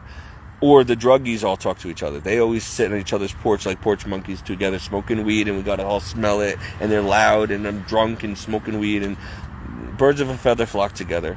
Don and I are the only Christians in the park. Literally, we know everybody in the park. And not only are we the only Christians, we're the only Catholic Christians. And so now I have the title of Jesus Kid, the Jesus Kid. You need prayer? You need help? Go over to the Jesus Kids trailer. Trailer 24 Ministries. Hey, at least I'm doing something in this park. They all know where to go when they want prayer. And they do. I have people coming here. I'm dying of cancer. I got 2 months to live. Help, pray. What do I do? Do you know Jesus? No, I want to. Now you come to Jesus? Have you been baptized? Well, yeah. Okay, so you fell away from the church. That's good. You going to go to church? If I pray over you, you got to give your life to Christ. You got to stop smoking. You got to stop fighting with your husband, screaming and yelling. And yep, okay. So we pray. And 9 out of 10 times, the Lord, this is the Lord, no glory to me, all glory to God. The Lord heals them. Then they come back. Thank you so much. It's gone. It's a miracle. It's gone. They said it's impossible. Okay, that was Jesus. Now you've been healed. Now go and sin no more, unless something worse happened to you. A couple years later, they come back. I'm dying of cancer. It came back. And you've been smoking like a chimney again. And you've been screaming at your husband. And you're drinking again. And have you been going to church? No. You fell away. Lest something worse now has happened to you. Shame on you. So we'll pray again, but I don't know if you're going to get a second chance. So what we do is now I have to pray with them the Chaplet of Divine Mercy and make sure that they go to a priest and go to confession and get their last rites and all that done if they're Catholic at all. And the problem is most of them are not even Catholic, so you can't even get the sacraments that you need to guarantee you to get to heaven when you die. And so now you really are in trouble. But I rely on Christ's mercy, and so I pray. Sometimes all I can do is beg God and fast and pray for them, and I'll pray the Chaplet of Divine Mercy at their bedside, and that's it. And then I say some prayers from my Pieta prayer book, prayers for the dying, and I say a mass for them. You know, I don't say a mass for them. I have a mass set for them, and that's all I can do. And if they don't make it, they don't make it. But you know, that's because people wait to the last second here. They don't walk with Christ. They don't live for Christ. They don't do anything right their whole life. In fact, they want to sin, you know, as much as possible. And then they're scared. Oh, I'm dying. Well, yeah, it was going to happen. You're lucky you didn't get killed in a car accident. You're lucky you know that death is coming. Most people don't get a chance. They get in the car, they go to work, they never come home. Done. They don't get a chance to repent and go to church and get prayers for them. I look like a cockatoo. I look like a white trash rabid cockatoo. Oh man, I got ugly. I used to be good looking. I'm telling you, I got fat and ugly. I am tired. You can see that my life and stress has really worn and torn my face and my body. I am beat. Ugh. I look at videos from 2020 that I keep popping up on my Facebook, so I keep sharing them again. And it was only less than 4 years ago. I looked so much younger when I came out of seminary. And seminary put me through 6 months of hell, so I know I got gray hair and aged tremendously in seminary. But when I look at what I looked like in my videos in 2020, my skin and my hair and my weight, my everything, and I look at myself now, go look at me in my video from 2020 and then look at me now. My hair is receded an inch. I have gray hair and thin hair. I got these dark circle bags. There's wrinkles everywhere. I look like hell. I'm fat. I'm like,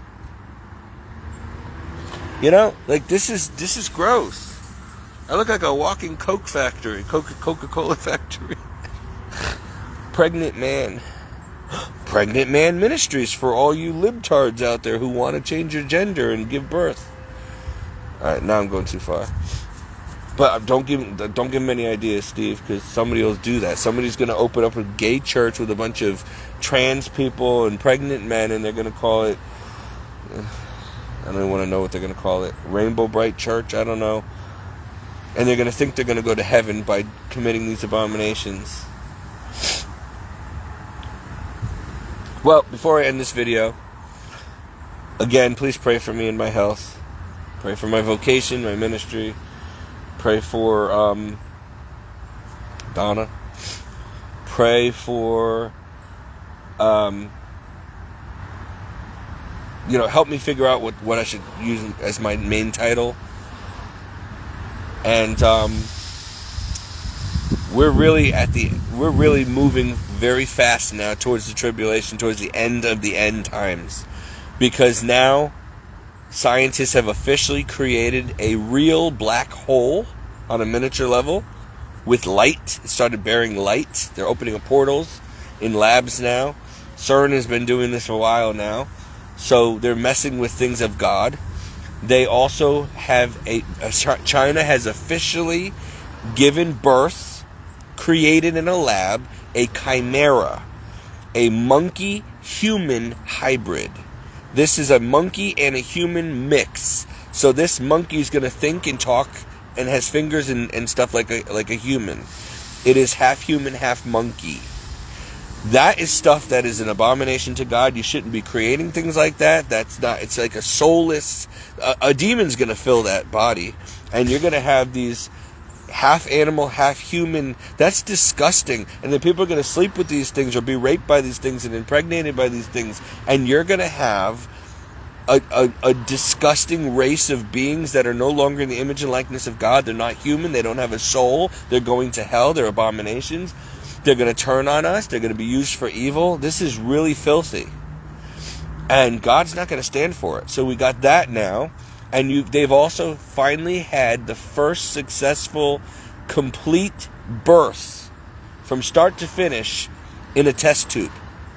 So basically they created a baby from start to finish, full birth, 9 months, and it is alive and well now, and it had no human parents, like nothing. It was just completely lab created from a sperm and an egg in a test tube, and it didn't even need a womb. It grew in a tube of, like a fish tank, like Avatar. So now this person's gonna grow up being a soulless, test tube, whatever, lab baby. People were going too far. Remember the Tower of Babel? God destroyed that thing because they were getting too big for their britches. Remember when the Nephilim, the angels, were breeding with humans?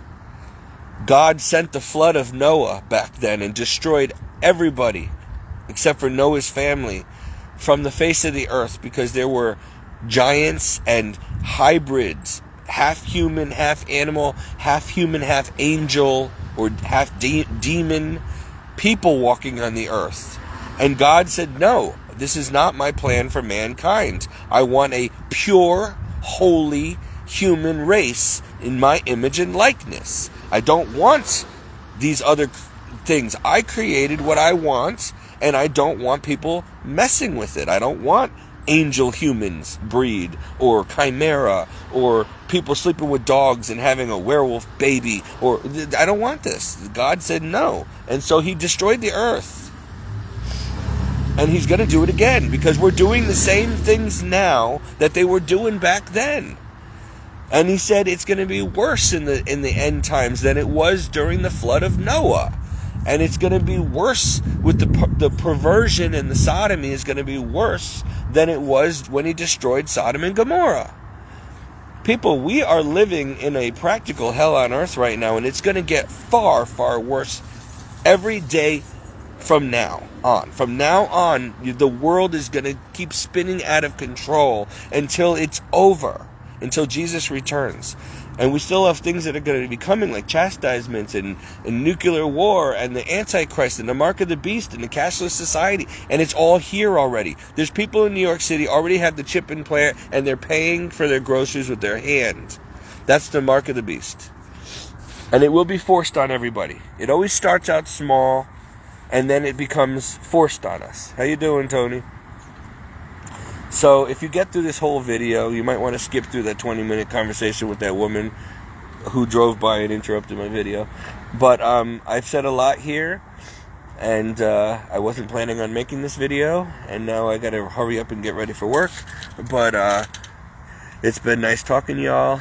The one thing you're gonna get from me is reality. I'm just me. I'm nobody special. I'm nobody really. But I'm a Roman Catholic, and I love Jesus, and I'm trying to do what I know Jesus wants me to do as a Christian, and that's all I can do. I mean, this is my platform, okay? I got a dog. This is my first parishioner. I got the trailer park here. This is my platform. I'm sitting out here in a chair in the middle of a trailer park by myself, doing a sermon. Until God gives me more. Remember what he said, and I'll let you meditate on this. This is what's coming to mind. If you are faithful with little, then I can trust you with much. But if I can't trust you with little, then I can't trust you to be faithful with much. So maybe God's testing me out. Maybe my trailer park days are all part of the process. Maybe I'll never get any more than this, and that's fine. Look, I just want to go to heaven, and I want Jesus to say, well done, my good and faithful servants. So maybe he's never going to do anything more with me and my ministry than this. It's just going to be me and the trash can and the trailer park. I'm reaching people on this level because there's people out here who need Jesus, especially in this park. And I'm the only Christian in this park, with me and Donna. And so we're the only Catholic Christians in the park, period. And I know that for a fact because I know everybody in the park. It's a very small park. And I'm the only Jesus freak in here. They call me a Jesus kid. So, that's sad. But Jesus puts a light in every dark place. He puts a Christian everywhere. Why? So that Scripture can be fulfilled, basically, where when he returns, everyone would have had a chance to hear about Jesus before he came. He's going to put a Christian everywhere, in every corner of this earth, especially in dark places. because he's got to reach people. And, might as well be me. And see, here's the thing. People expect it to be some good-looking, rich, healthy, famous person who's going to, appeal to many. But that's not how God works. That's not how he rolls. He will use a loser in the corner of a trailer park like me, and nobody who nobody knows or cares. And he'll use them to reach people, and maybe in this level. And, then he'll use someone like Jim Caviezel in Hollywood to minister to people in Hollywood. And he'll use people of royalty to try to reach the royal family. Whatever. Most people will reject Christ and his gospel and to their eternal damnation. Hey, but that was their choice. I don't want to hear excuses, people. Because if I can do this, and it has cost me everything. Listen, don't forget, I used to have a Hollywood career. I was up and coming. I could have been rich and famous and good looking. I could have had the world. Satan was going to give me whatever I wanted. Trust me, he was. But I turned it all down for Christ. Then I went to seminary, and I got run out of there. I ain't giving up. Fine. If the church don't want me, hey, I know Jesus wants me. Because let me tell you, the person I am now, and those of you who grew up with me, compared to the person I was, very big difference. I am not the same Steve at all that I was growing up. I would never in a million years imagine, I didn't want to be this person. I used to hate people like me. I used to say I will never be one of those religious, kook, Bible-banging Jesus freaks. That's exactly what I got. Jesus himself came down, whacked me over the head with that Bible and said, "Oh yeah? Want to bet? You're exactly the man for the job." Oh man. And then the process of breaking began. And he took my family, and he took my health, and he took my career, and my friends, and my dogs, and my sports car, and my money, and he took everything.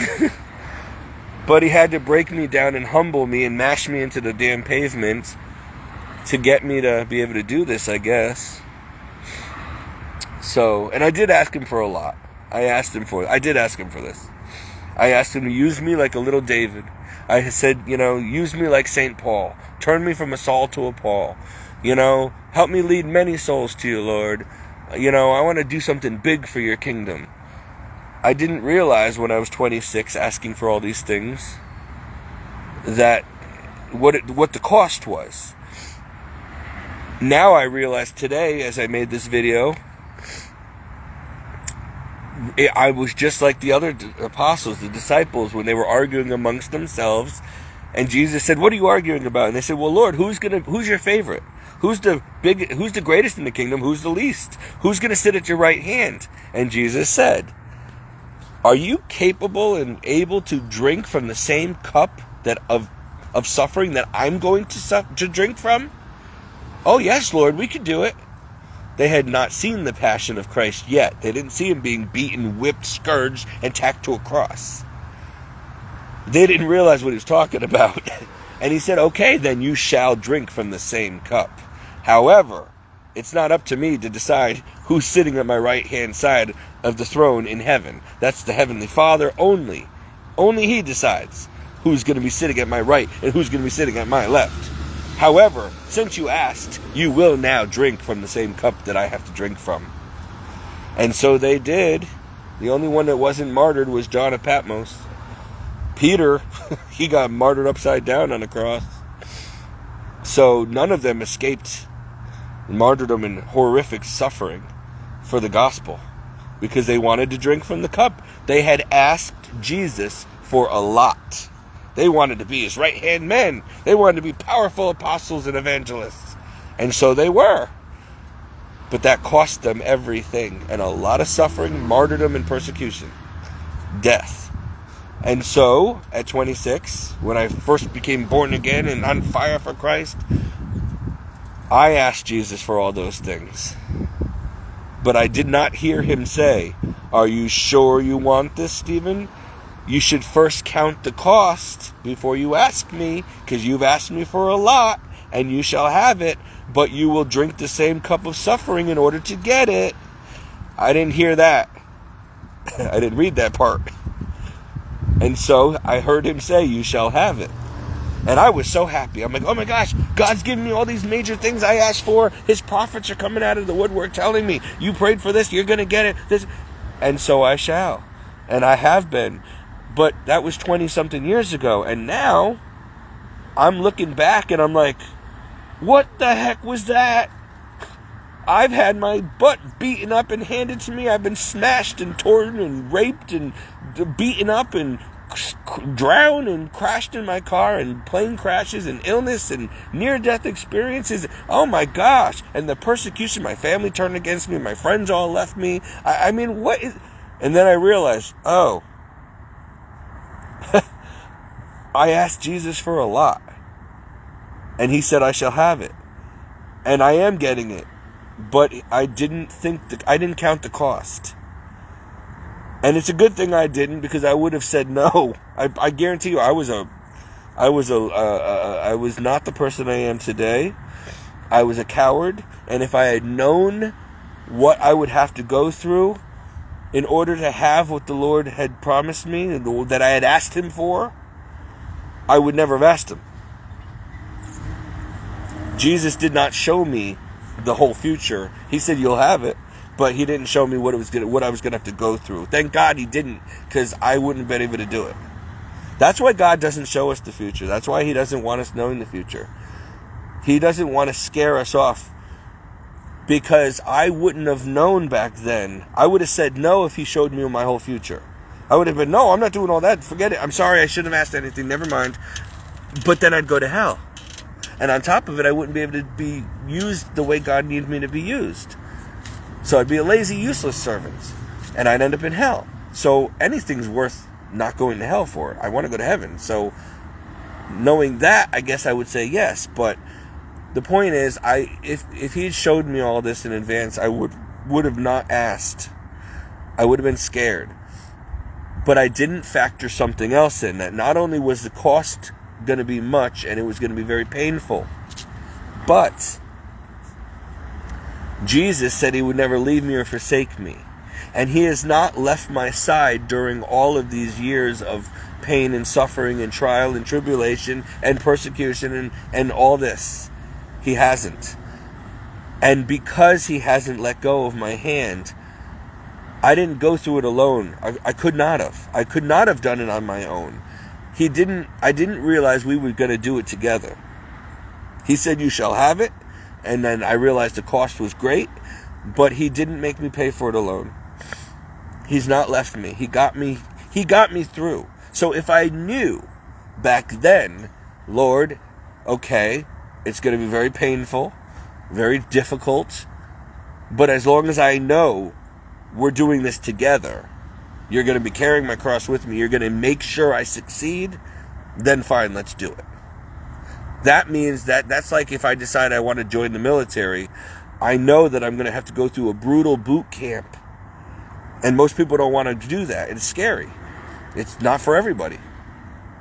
And so, but if they know what they're getting into before they do it, and they still choose to do it, at least they know what they're doing and they know what they're getting involved in, and it will be easier because they're not going to be caught off guard.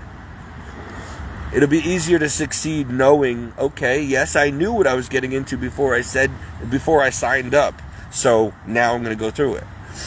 I did not know when I was a newborn Christian. I was on fire for him. All these miracles were happening, and I'm like, yeah, Lord, whatever it takes, I'll be the next St. Paul. And he said, okay, you'll have it. But I didn't realize that I didn't count the cost.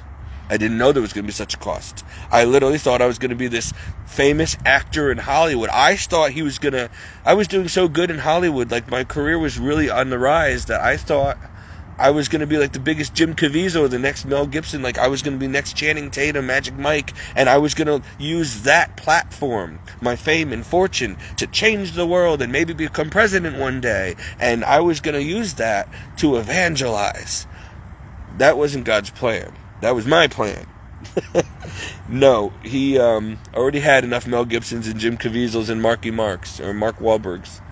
No, he decided, no, you're not going to be in that industry anymore. I'm taking you out of it. But Lord, I love it. I have fun in it. I love it. Next to being a priest, it's all I want. And I'm good at it. And I worked so hard to get here. Nope. Hey, do you want to go to heaven or not? Do you want to walk with me? Are you gonna work for me and be my disciple or not? then shut up and let's go. We're doing it my way. That's what you agreed to. Now, you asked me for a lot, Stephen. Do you want it or not? I'm like, well, yeah, but I thought I was still going to have a Ferrari and a mansion in Malibu also. I didn't know that I had to go through this. Do you want it or not?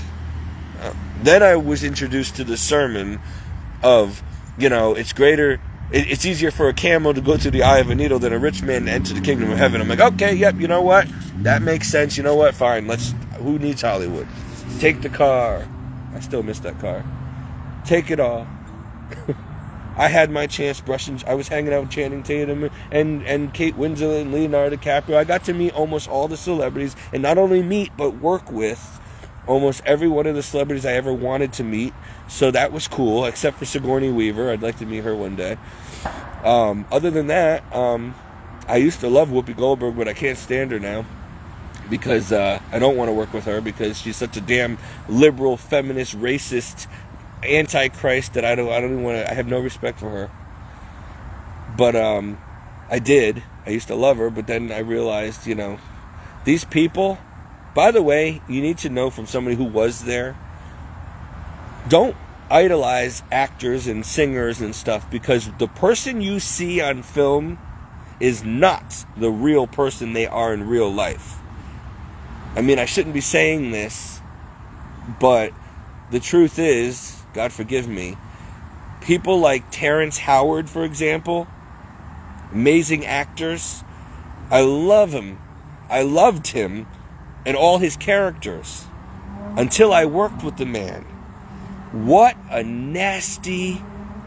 how do I say this without committing sin? I already commit sin. I lost all respect for that man, and I don't care. I was just so shocked when I got to know him in person.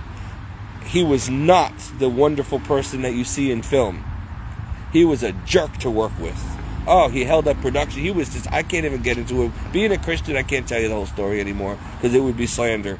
But it was bad.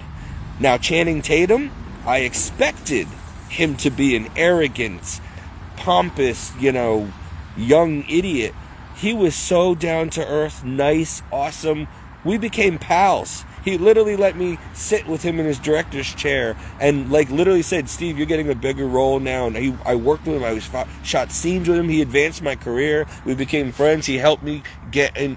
I was supposed to be working on a movie with him called Pinkville by Oliver Stone. He made that happen. I was on my way.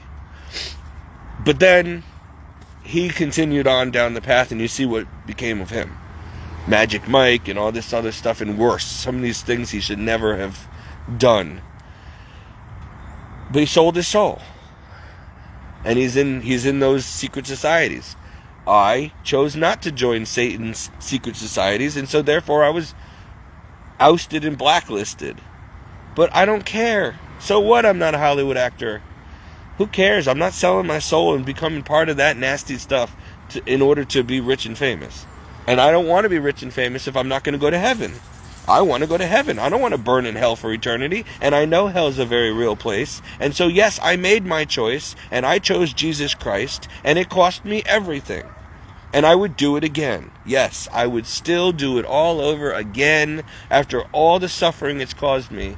And all the loss and heartache. I would do it again. Easily. Because now I know better. I know better now. I know more now than I did before when I chose to walk with Christ. And even now, hindsight's 20/20, I would still choose to walk with Christ. In fact, I'll tell you this much.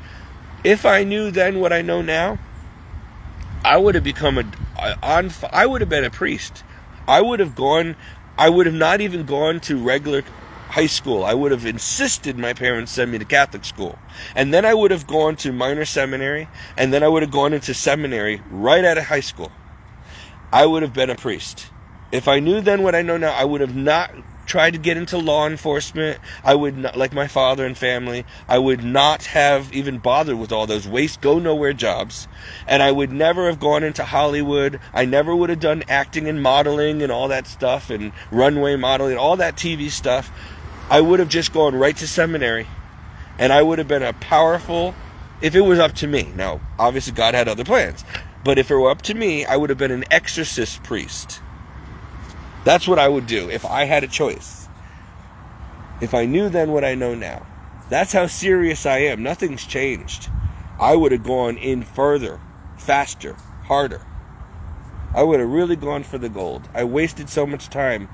The devil tricked me into trying to chase fame and fortune, and I had a heart of a Christian, and I was going to use that fame and fortune to change the world for Jesus, to lead soul. But I couldn't. See, that's the thing. A lot of people go into Hollywood thinking they're going to use those talents and do good things for... They all start off as Christians. They go to church. They're good old boys and girls, right? Like Britney Spears, how innocent she was, right? In the beginning, Taylor Swift. We all started off innocent. And then the devil forces you to make a decision. You want this? You want to be A-list? You'll have it. But you're going to give me your soul. And you're going to do all these horrible things. You're going to be raping kids, drinking blood, joining all these. And we own you. Or get out now and you're blacklisted and we will destroy you. So I chose to be blacklisted and destroyed. Because I am. And I don't regret it. I am not going to be some Hollywood pervert, pedophile, blood-drinking, demon, Freemason bullshit. Forgive my language, but that's what it is. I chose well, and I would do it again. In fact, I would never have even gone into Hollywood in the first place, had I known how satanic it was. By the time I knew, it was too late. I was too deep and too involved. But it's never too late to give your life to Christ, to fight for to find out what's really important and to fight for it. And so I did. And so now, I lost a lot of time, but, God is the God of new beginnings. There's no time with Him. He can use me at 44, where I'm at, and do great things with my life still if He wants. No harm, no foul. It's better late than never in the kingdom of God. You just got to make sure that you don't choose never. You want to get in. You want to go to heaven. But I'm telling you, it's snowing right now. It went from being warm to flurrying. No wonder I'm freezing. But I'm going to end this video now because I got to go. But I hope that this is a real heart-to-heart. This isn't just preaching the gospel. This is what I try to do in my ministry is use scripture, but show you how it really is incorporated in everyday normal life. Priests and preachers don't really have enough time in church to really get down to the nitty-gritty. And sometimes they're so busy being a priest or a preacher in their own little world, in their own little circle, that they're not out here really getting dirty in the worst parts of this world. Like, I've been in the deepest recesses of hell on earth. I've seen some things that you can make horror movies out of. I don't even know how, if it wasn't by the grace of God, I wouldn't be alive today to even make these videos because I would not have escaped.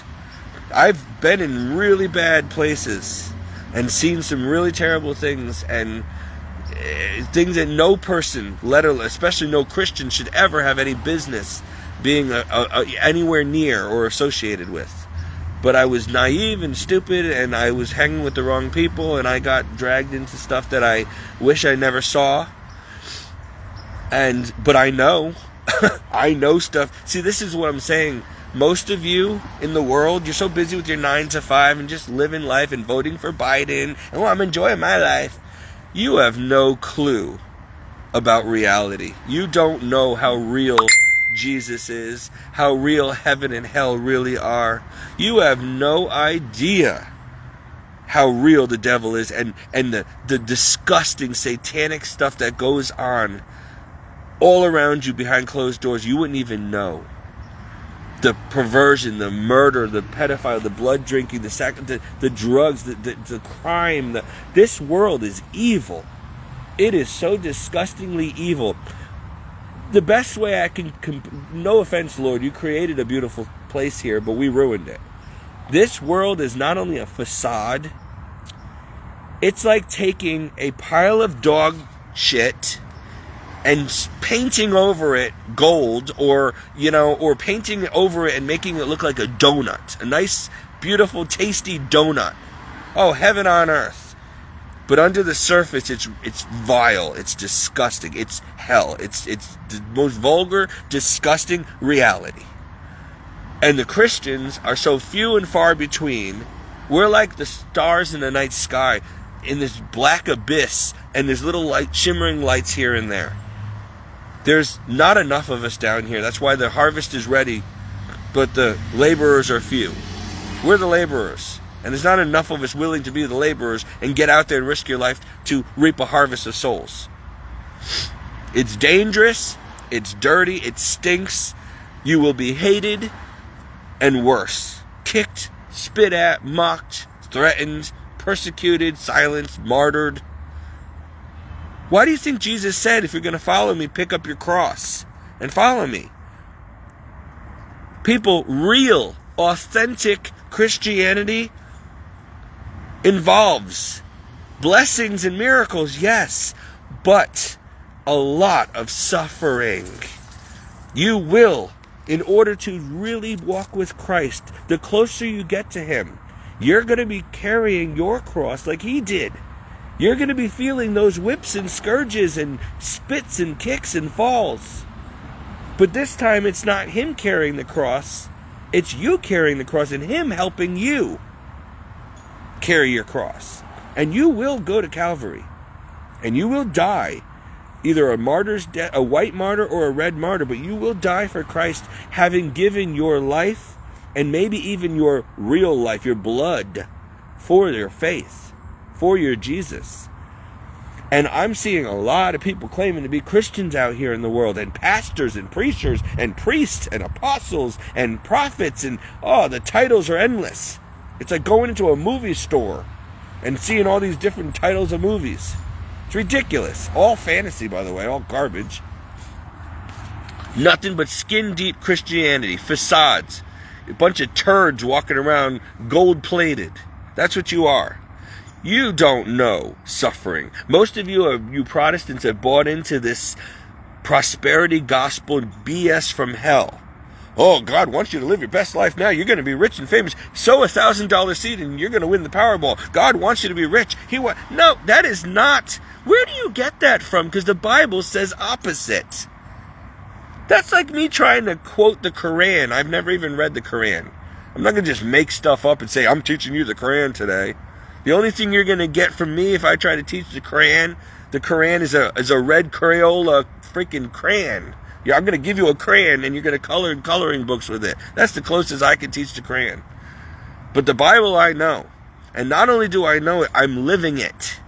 And I'm telling you, I'm not surprised at all now. Looking back at my life, I'm telling you, my life was so much easier and happier in many ways and fulfilling, and like I had everything I wanted before I gave my life to Jesus. Soon as I did, something shifted and everything went the opposite direction, difficult. And I thought, oh my gosh, Lord, what's going on here? I thought I was going to be blessed. I've been listening to Joyce Myers and Joel Osteen and all these T.D. Jakes and all these people, these Protestant heretics, promising me that if I do this and give you my life, I'm going to be like them, rich and famous, and I'm going to have everything I want. I'm going to be so blessed. What's going on here? The reality was, I never told you that. They told you that. I told you did you bother reading my book, Steve? Your problem, Steve, is that you chose to be a Christian first before counting the cost. You didn't read my word before asking me. So now you're going to go back and read it, but we're going to read it together, and I'm going to show you what it really says. And I'm like, oh. Every time I read that book, I'm like, oh gosh, I'm really off. Oh gosh, I'm really off course. Oh man. Oh, I'm going to be... I mean, he wasn't joking, people. And that was over 20 years ago. Now, I can tell you, looking back, I am not at all surprised at all that I lost and all the suffering and the miracles. Because, yes, I was walking and working in grace and miracles, but it came at a price. Authentic Christianity is not just being a pew warmer and putting money in the basket and going to church on Sunday. You need to live this every single day. It needs to be in your mind every single day, your heart. You will be authentically transformed by the renewing of your heart and mind into another Christ, or something ain't working and you're apostate or lukewarm and you're going to hell. You call yourself a Christian, you look like a Christian, you go to church, but you say John 3:16, maybe you even read the Bible. But if he's not breaking you down and building you up and taking things out of your life and changing your whole perspective, like I used to love cars and money and fame and fortune and nice things and luxury. Now I'm lucky to have a roof over my head, and I could care less. I don't care about these things anymore. I literally don't care. Like I used to want a Ferrari and stuff. I could care less. I look at them now and I'm like, what a piece of good-looking trash. Useless. Drive that in a blizzard. Good luck. I'll keep my car, thank you very much. I'm more practical now. You know, and I'm glad, because it's like I had to be retrained by God to have a mind like Christ and get rid of my worldly mind that the world taught me. The world taught me I needed to be this way. I have to have the American dream. I got to think this way and act this way and do this. And the best life I could ever have is to be a superstar in Hollywood. But then I started walking with Jesus, and it wasn't easy at first. But now I look back and I'm like, there is a method to your madness. This does make more sense. I am so glad I could actually be content with little to nothing, where I couldn't be happy before unless I had that sports car, unless I had fame, unless I was constantly being affirmed by people that they love me and all this stuff. And then the minute I became a Christian, all those people dropped me like a hot rocket. I realized none of them cared about me. They only liked me because I was an actor on TV. They only liked me because I had a sports car and I picked them up and drove them everywhere and I paid for everything and I had money and I was fun. I was buying my friends. But the minute I became a Christian and I lost all that, they all took off. You would think Jesus was coming back, because they ran and hid themselves in the rocks. And I'm like, where'd everybody go? Now I need you the most. I mean, I've been a good friend to you all these years. I paid for your helped furnish your homes. I did everything for you. I bought everything. I took you out to dinner. I mean, come on. I took you to Hollywood events and red carpet events. Now I need you, and you're all gone. What about me now? I got no return at all. I loved much, but I got nothing back, because these people were worldly, ungodly people, not Christians. But the poor Christians, these are the people who always help me. When I needed help, I couldn't go to the rich. I have millionaire friends. Well, they're not really my friends anymore. Now that I really know them, they got rid of me too. They liked me when I didn't need anything. But the minute I needed help, I went to them first, thinking, you're millionaires, you're rich, you're lawyers, you can give me a job, you can help me, you can give me a home, you got all these properties that are vacant, you can let me rent one out, you can, please buy me food, give me... Nothing. Maybe a gift card to Stop and Shop once in a while. And it was like, here you go. If I help you, I got to help everybody. You don't get rich by giving your money away. I'm sorry, you're going to have to make your own way in life. You didn't. You married into money. You were living in a garage when you came here. You married a lawyer. He sold cocaine throughout college to become a lawyer. He came from a farm. You people did it in a sleazy way, a corrupt way, and now you're the elite. I didn't do it that way, and you want nothing to do with me. And now you have all this money you don't know what to do with. You got multiple houses all up the East Coast, mansions, and all over the place. And you couldn't give me $10 to buy McDonald's to save my life. Oh, I can't do that, Steve. Sorry. But I'm your friend of 20 years. We're family. We grew up together. I dated someone in your family. You know me. Sorry. Can't do it. You could do it easily. You won't. That's right. You think these people are your friends? And I warn them. You enjoy your money. You shove it where the sun don't shine, because you ain't nothing. And you're going to go to hell when you die. And you deserve it. Because if that's how you treat your own friends when they're in need, then you're not helping strangers on the street. You and your money are going to go to hell. It's easier for a camel to go through the eye of a sewing needle than for you to ever enter the kingdom of heaven. And that's why. So don't cry about it when you're burning, because you had your chance. And then I went to family. And they weren't rich, but they were well off. And they threw me to the streets. Nope. You did it to yourself. Then I went to my friends, and they were nowhere to be found.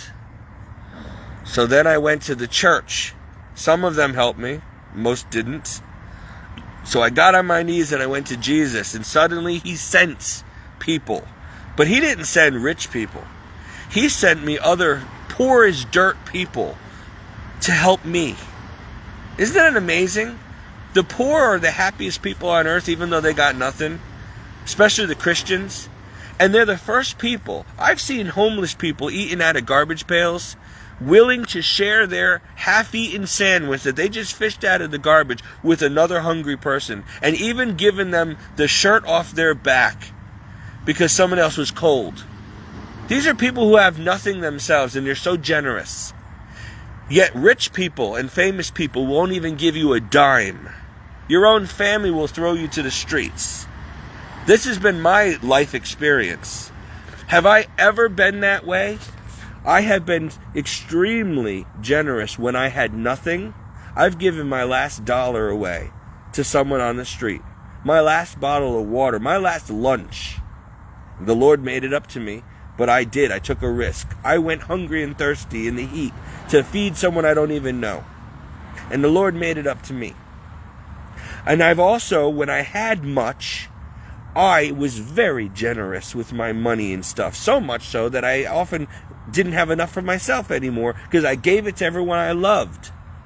Spent all my money on Christmas and birthdays and helping my friends when they got their new homes, helping them furnish it. And oh man, I bent over backwards for everybody. And the more I had, the more I was giving away. And then they say, well, that's why you have nothing today, you idiot. You gave it all away. Yeah, I gave it to you. And you didn't even give me a return on my investment. You don't even give back, even though I've given to you, and you were my friends and you were my family. So I don't expect the people I don't know to help me, because I helped them, and that was an act of charity. I didn't want anything in return. And I didn't want anything in return from my friends or family either. I did that from my heart. But if you can't count on your family and friends or your own church to help you when you're now in need, we got a problem. And guess what? Such is my life. Now do you understand why Jesus said, do not ever love anyone more than God? Do not love your mother, father, sister, brother, son, or daughter more than me, or you're not worthy of me. And never, ever depend on a human being for anything. You come to me, your Father in heaven, on your knees, in prayer and supplication with thanksgiving, and I will give you your needs. Do not trust or depend on others. I, your God, will send others to bless you, but you got to come to me first, and I will delegate when, where, and how this is going to go down. That is how God works. That's how he rolls. So you need to know how to be a real Christian, and you need to know you need to be obedient to God. And you need to make him first and front and center in your life, even if he puts you in a trailer park or worse. And trust me, there's far worse places I've been than this trailer park. So you be grateful for what you do have. Because let me tell you, even if all you have is a blanket, it could be a lot worse. It could be worse. You could have nothing at all. I've seen people on the streets of New York City in the winter. Maybe they were crack addicts, maybe they were prostitutes, I don't know. But I've seen them butt naked, shivering and dying on the sidewalks in the wintertime, and nobody even looked at them. They just kicked them aside and kept walking.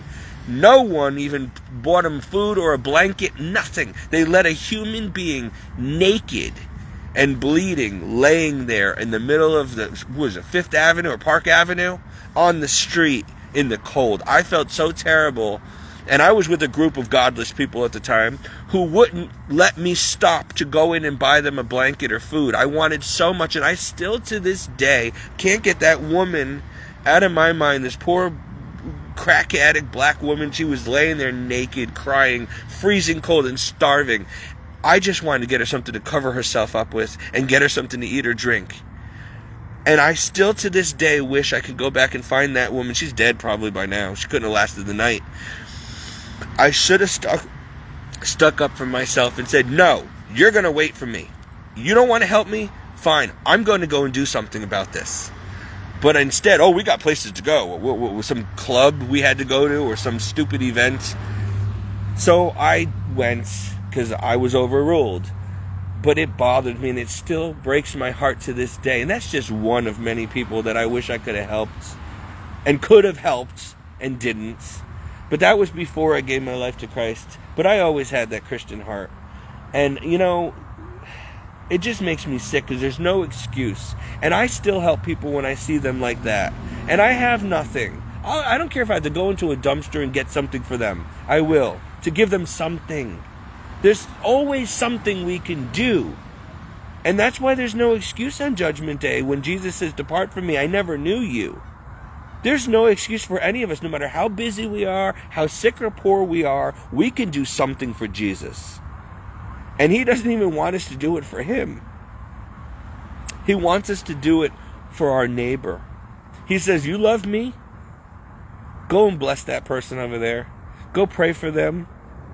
Save their soul. Feed them. Clothe them. Do something. And then, when you do that for that person, you're doing it to me." That's how you get to Jesus now. Through the hearts of other people. You got to go through other people and do good deeds and works for other people to get to him. You pray directly to him. You worship him directly. But you go and love on other people. You take care of your brother, your neighbor, the sick, the poor, the destitute. And by doing that, and by preaching the gospel, which is most important because you can feed a person and save their life. But if you don't feed them the truth of Christ and save their soul, what good is it? They're going to end up in hell anyway. They don't, and I bet you that every person I ever helped in the flesh would rather I had helped them in the soul. What I mean by that is I bet you every person I've ever actually helped feed or clothe or whatever, I never taught them about Jesus. I should have done both. But I should have definitely ministered Jesus to them. Because if they're in hell right now, they don't care about the food and the clothing I gave them. That was no use to them in the end. They could have been in heaven right now. Had I put priorities, people, soul first, then the body, and you and I are called to do both. And you use their physical needs, a blanket, clothing, food, water, whatever, company, a nice word, friendship, shelter, whatever it is, you use that as the conversation starter to introduce them to Jesus. Then if they reject, their blood's not on your hands. You move on and you pray for them, and that's it. But they will remember. And if they still reject Christ after he just blessed them through you, because what you need to realize is when you're doing these things to people, when you're doing good to others, Jesus is in you using your mouth and your body to help them, to feed them, to give them money, to bless them, to call them back home to himself. You and I have got to be the vessel, the tabernacle, the church, the body, the temple of the Holy Spirit that God can use to go get things done. You can't just hear about Jesus and believe in Jesus and go to church and that's it. And maybe save your soul. You need to be able to be boots on the ground for Jesus. He needs to move you in and out of the church and put you where he needs you to get stuff done. And the only way you can do that is to be free to do that. Which means God first, others second, you last. You don't live for self anymore. You live for Jesus and your neighbor. That's right. A Christian is not about themselves. You give up your life. You're a dead man walking. It don't matter anymore. What matters is Jesus is happy and people are being saved. That is a Christian. Most of you are still living like the rest of the godless world who don't know Jesus. You're living for yourself and your family and your vacations and your homes and your comfort and your luxury and your cars. But what are you doing for strangers and neighbors and the poor and the wick? And how are you preaching the gospel every day somehow? Are you not just teaching them about Jesus, but are you showing them? Like, it's easy to preach from the Bible, but are you showing them how to live it out? Are you being an actual example, or just a preacher of the word or a hearer of the word? Are you an actual doer of the word? You need to not only hear and preach, but also implement it in your life and be an example. Preach by example more than word, and do. And don't worry about who's not doing it or who's doing better or whatever. You do. Don't sit there and say, oh, I'll pray for you that someone else does it. I'll pray that somebody brings you money or food. I gotta go. No. You do it. Don't pray to someone else. Stop passing the buck. Stop being lazy. You do it. You got $10 million in the bank. You should be helping people. I was supposed to end this video a long time ago. Now it is dark. I've been out here for hours. I am frozen solid. I'm practically naked, sitting here in shorts and a t-shirt. But this is too important. When God takes over like this, I don't have a choice. I don't have a choice. It's like, you're going to say this, you're going to film, and that's it. And that's church for the day. And that's it. And so, hey, if this video, I might, like I said, I made a joke about it. I'm sitting here between a dumpster and a bunch of stinky trash cans and a rundown trailer. And I'm sitting out here like an idiot in the middle of a trailer park by myself, talking to my phone. I don't need to be Joel Osteen in a fancy, expensive suit preaching on a stadium. That's great. I can reach more people that way. But right now, this is all I got. And so I'm going to use it, because if I don't, God can't trust me with more if He can't trust me with little. And if I don't use this one little talent I have, if I bury it, we know what happens. The Bible says to the one who had one and buried the talents, he was a wicked, lazy servant who was cast out into utter darkness, where there was gnashing of teeth and wailing. And his talent was given to the one who already had 10. Because he buried his talent and didn't even put it in the bank so that Jesus could at least collect interest on it. I'm not going to do that. I got this one garbage talent. That's all I got. I'm going to use it. I need to at least give Jesus an extra one. If I can't double this, if I can't multiply it, and this is how I'm doubling it. All I got is a phone and the clothes on my back and someone else's trailer that I live in, and this is all I have. And I have maybe a few people watching me all the time. That's all God's given me right now. But I've got to show Him that I can be trustworthy with this little bit, and maybe He'll give me more. Maybe I don't want more. Maybe I can't handle more. So I'm not going to ask for any more, because I don't think I can handle it, and I don't think I want it. So this is fine. I just want to hear well done, and the only way I'm going to hear well done is if, no matter how much I had or how little, I did the best with what I was given. Then Jesus will say, I didn't expect you to have 10 or 5 talents. I gave you 1. I just wanted you to double the 1. Well done. Enter into your master's joy. But if He gives me 5 and I don't make another 5, look, those who have been given much, much more is expected. So don't be asking for 10 talents when you can't even handle the 1 you have. It's hard enough to double the 1 we've been given. And if you don't double it, you're going to hell. So I'm not going to ask Jesus for 10 talents, because that means that He's given me much more, and now I've got to produce 20. I got to double what He gave me.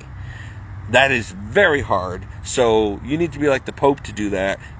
I'm okay. I realize now I already asked God for much, and at this point, I'm old now, I'm tired, I'm run down, and I'm beaten up by life. And you know what?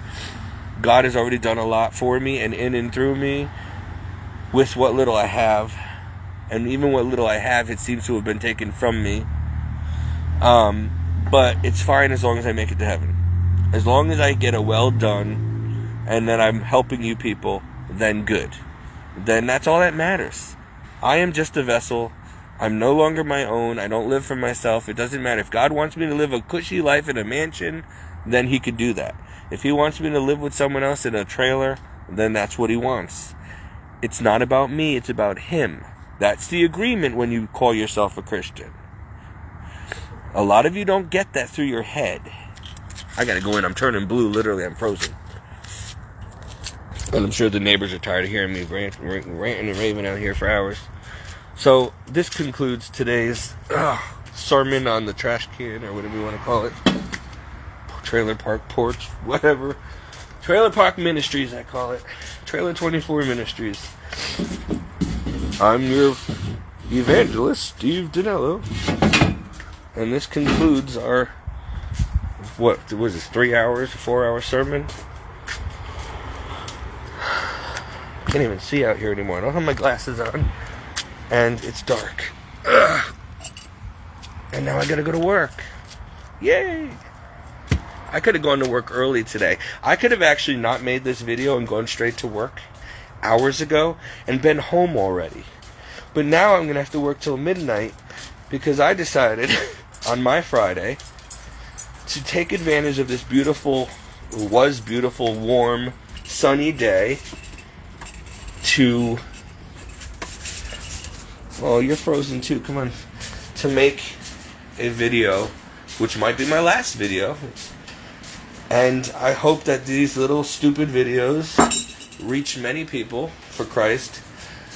And I think that the people do like these videos because they're real and authentic. Because I'm not some good-looking, snazzy suit wearing Joel Osteen making millions of dollars off of this. No, I'm somebody who gets nothing out of this, really, but hopefully heaven. And I got nothing to lose, but nothing to gain either. And I'm just telling you, like it really is. Like, I'm just being me. This is me. You know, you can take me out of the trailer park. Well, I wasn't born and raised in a trailer park. I was actually quite affluent and had quite a nice upbringing, actually. How I ended up in poverty that was because of my walk with Christ. But, so you can take me back out of the trailer park and not have to worry about... There's a saying, you can take the guy out of the ghetto, but you can't take the ghetto out of the guy. You can take the guy out of the trailer park, but you can't take the trailer park out of the guy. Well, I'm in a trailer park now, but I did not come from a trailer park. I came from quite upper middle class, so you can take me and put me in a trailer park, and I'm going to bring some class to this park. That's what I do. I bring class. You could put me in a trash pail, and I guarantee you that thing's going to be so well decorated that it's going to be the nicest looking trash can on the block. Because that's my house, and that's how I roll. I wasn't raised in some trash. So you're not going to take the class out of me. The class is always going to be there. You give me some money, I'm going to live nicer. You take my money away, then I'm going to do the best I can. And I turned this place into a pretty nice place for Don and I. It wasn't like that when I got here. And we don't have money. But you'd be surprised at the nice stuff people lay on the side of the road. Perfectly good garbage. One man's garbage is another man's treasure. And we decorate this place just fine with stuff that nobody else wants. So you would never know that I decorate a lot of my places from Goodwill or the trash or whatever, because it looks like Taj Mahal inside. And and it don't cost me anything. That's a talent right there. Now, some people you can give millions of dollars and they can't even decorate the inside of a cracker box. And then you take someone who has no money but has a talent and they can make a cracker box look like the Taj Mahal on a beer budget. So that was another talent that the Lord has blessed me with, which is design and decorating and artistic qualities. I could do a lot of stuff. Like, I'm pretty blessed. I'm not boasting. I didn't do it. God did it. But I can sing. I used to be able to dance. I can sing. I can preach. I write. I can do a lot of stuff. I can decorate. I'm good at decor. Like, you can put me in a lot of different scenarios and I would thrive. Praise God for that. I'm cultured and talented. And I can finally admit that now. I always took myself for granted before. I never really actually ever complimented myself and actually looked at what I did have. I guess I just accepted all the insults from people and jealous people and believed it and never gave myself any credit. And now looking back, I'm like, oh man, I really could have had and done so much more with my life. I just let people get under my skin and make me believe that I was worthless garbage. And I wouldn't be surprised that the fact that I'm in a trailer park is because my family spoke those curses over me my whole life. They always put me down and told me, oh, you're going to end up in a trailer park one day. Well, and so a self-fulfilling prophecy. I ended up in a trailer park one day. Was it because they were right? No, it's because they made me believe that I was only worthy of a trailer park.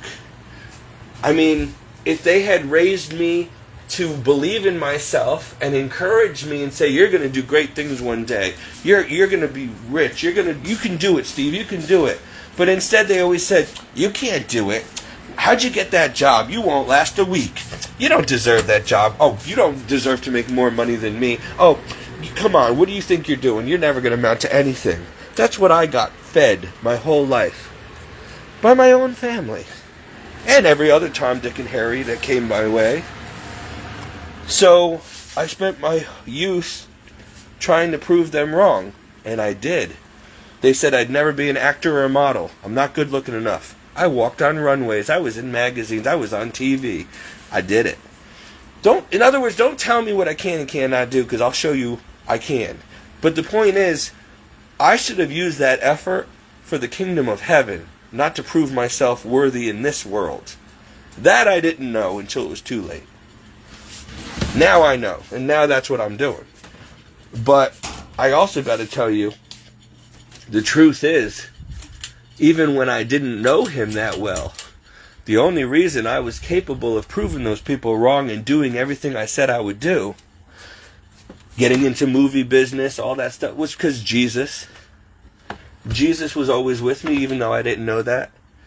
Jesus gave me the gifts and abilities that only he can give so that I could succeed. Jesus protected me. Jesus opened doors. Jesus closed doors I needed to close. And why? Because he knew that one day I would give my life to him. And when I did, we can use all this as a personal testimony of where he brought me from.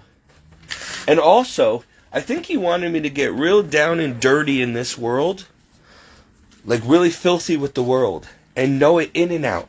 The darkest places, just really like get sinful and dirty. So that when I converted, like Paul, or like St. Augustine, I would know the enemy really well. Like I would have been one of Satan's most sinful people, one of his generals, and now I'm on Team Jesus. And so it's like switching teams, and now you know the enemy's strategies. You see, like, so I've lived life. Like, I've gone through things that the average person never would or never could. I'm not boasting or bragging. I'm telling you the truth. Like, I've done a lot with my life, and, you know, a jack of many trades, a master at none, put it that way. But enough experience in all these areas that you would never think were going to matter much, but they do matter in ministry and in the future. Especially in this generation that is all about idolizing Hollywood stars and you know, money and fame and fortune and yada yada yada. Been there enough. I wasn't an A-list, I wasn't a multimillionaire, but I could have been, and that's enough for me. But I was there with them. I brushed shoulders with them, I knew them. That's enough. Like, I didn't go any deeper, or I could have had all that, but I wouldn't have Jesus. And then where would I be? Maybe happy now, but then in hell later? No thanks. Those people pass the point of no return where they're so involved, so deep in, so high up, so elite, so full of money and fame and sin and whatever, that they don't want Jesus anymore, and they wouldn't recognize him, and they can't give it all up and seek him. They're too addicted, they're too deep, they're too attached. And so they will perish. And then what good was all their money and fame and fortune? They ain't going to be Taylor Swift in hell. So, again, priorities, people. Make Jesus Christ your priority, or you will spend eternity wishing that you did. God bless.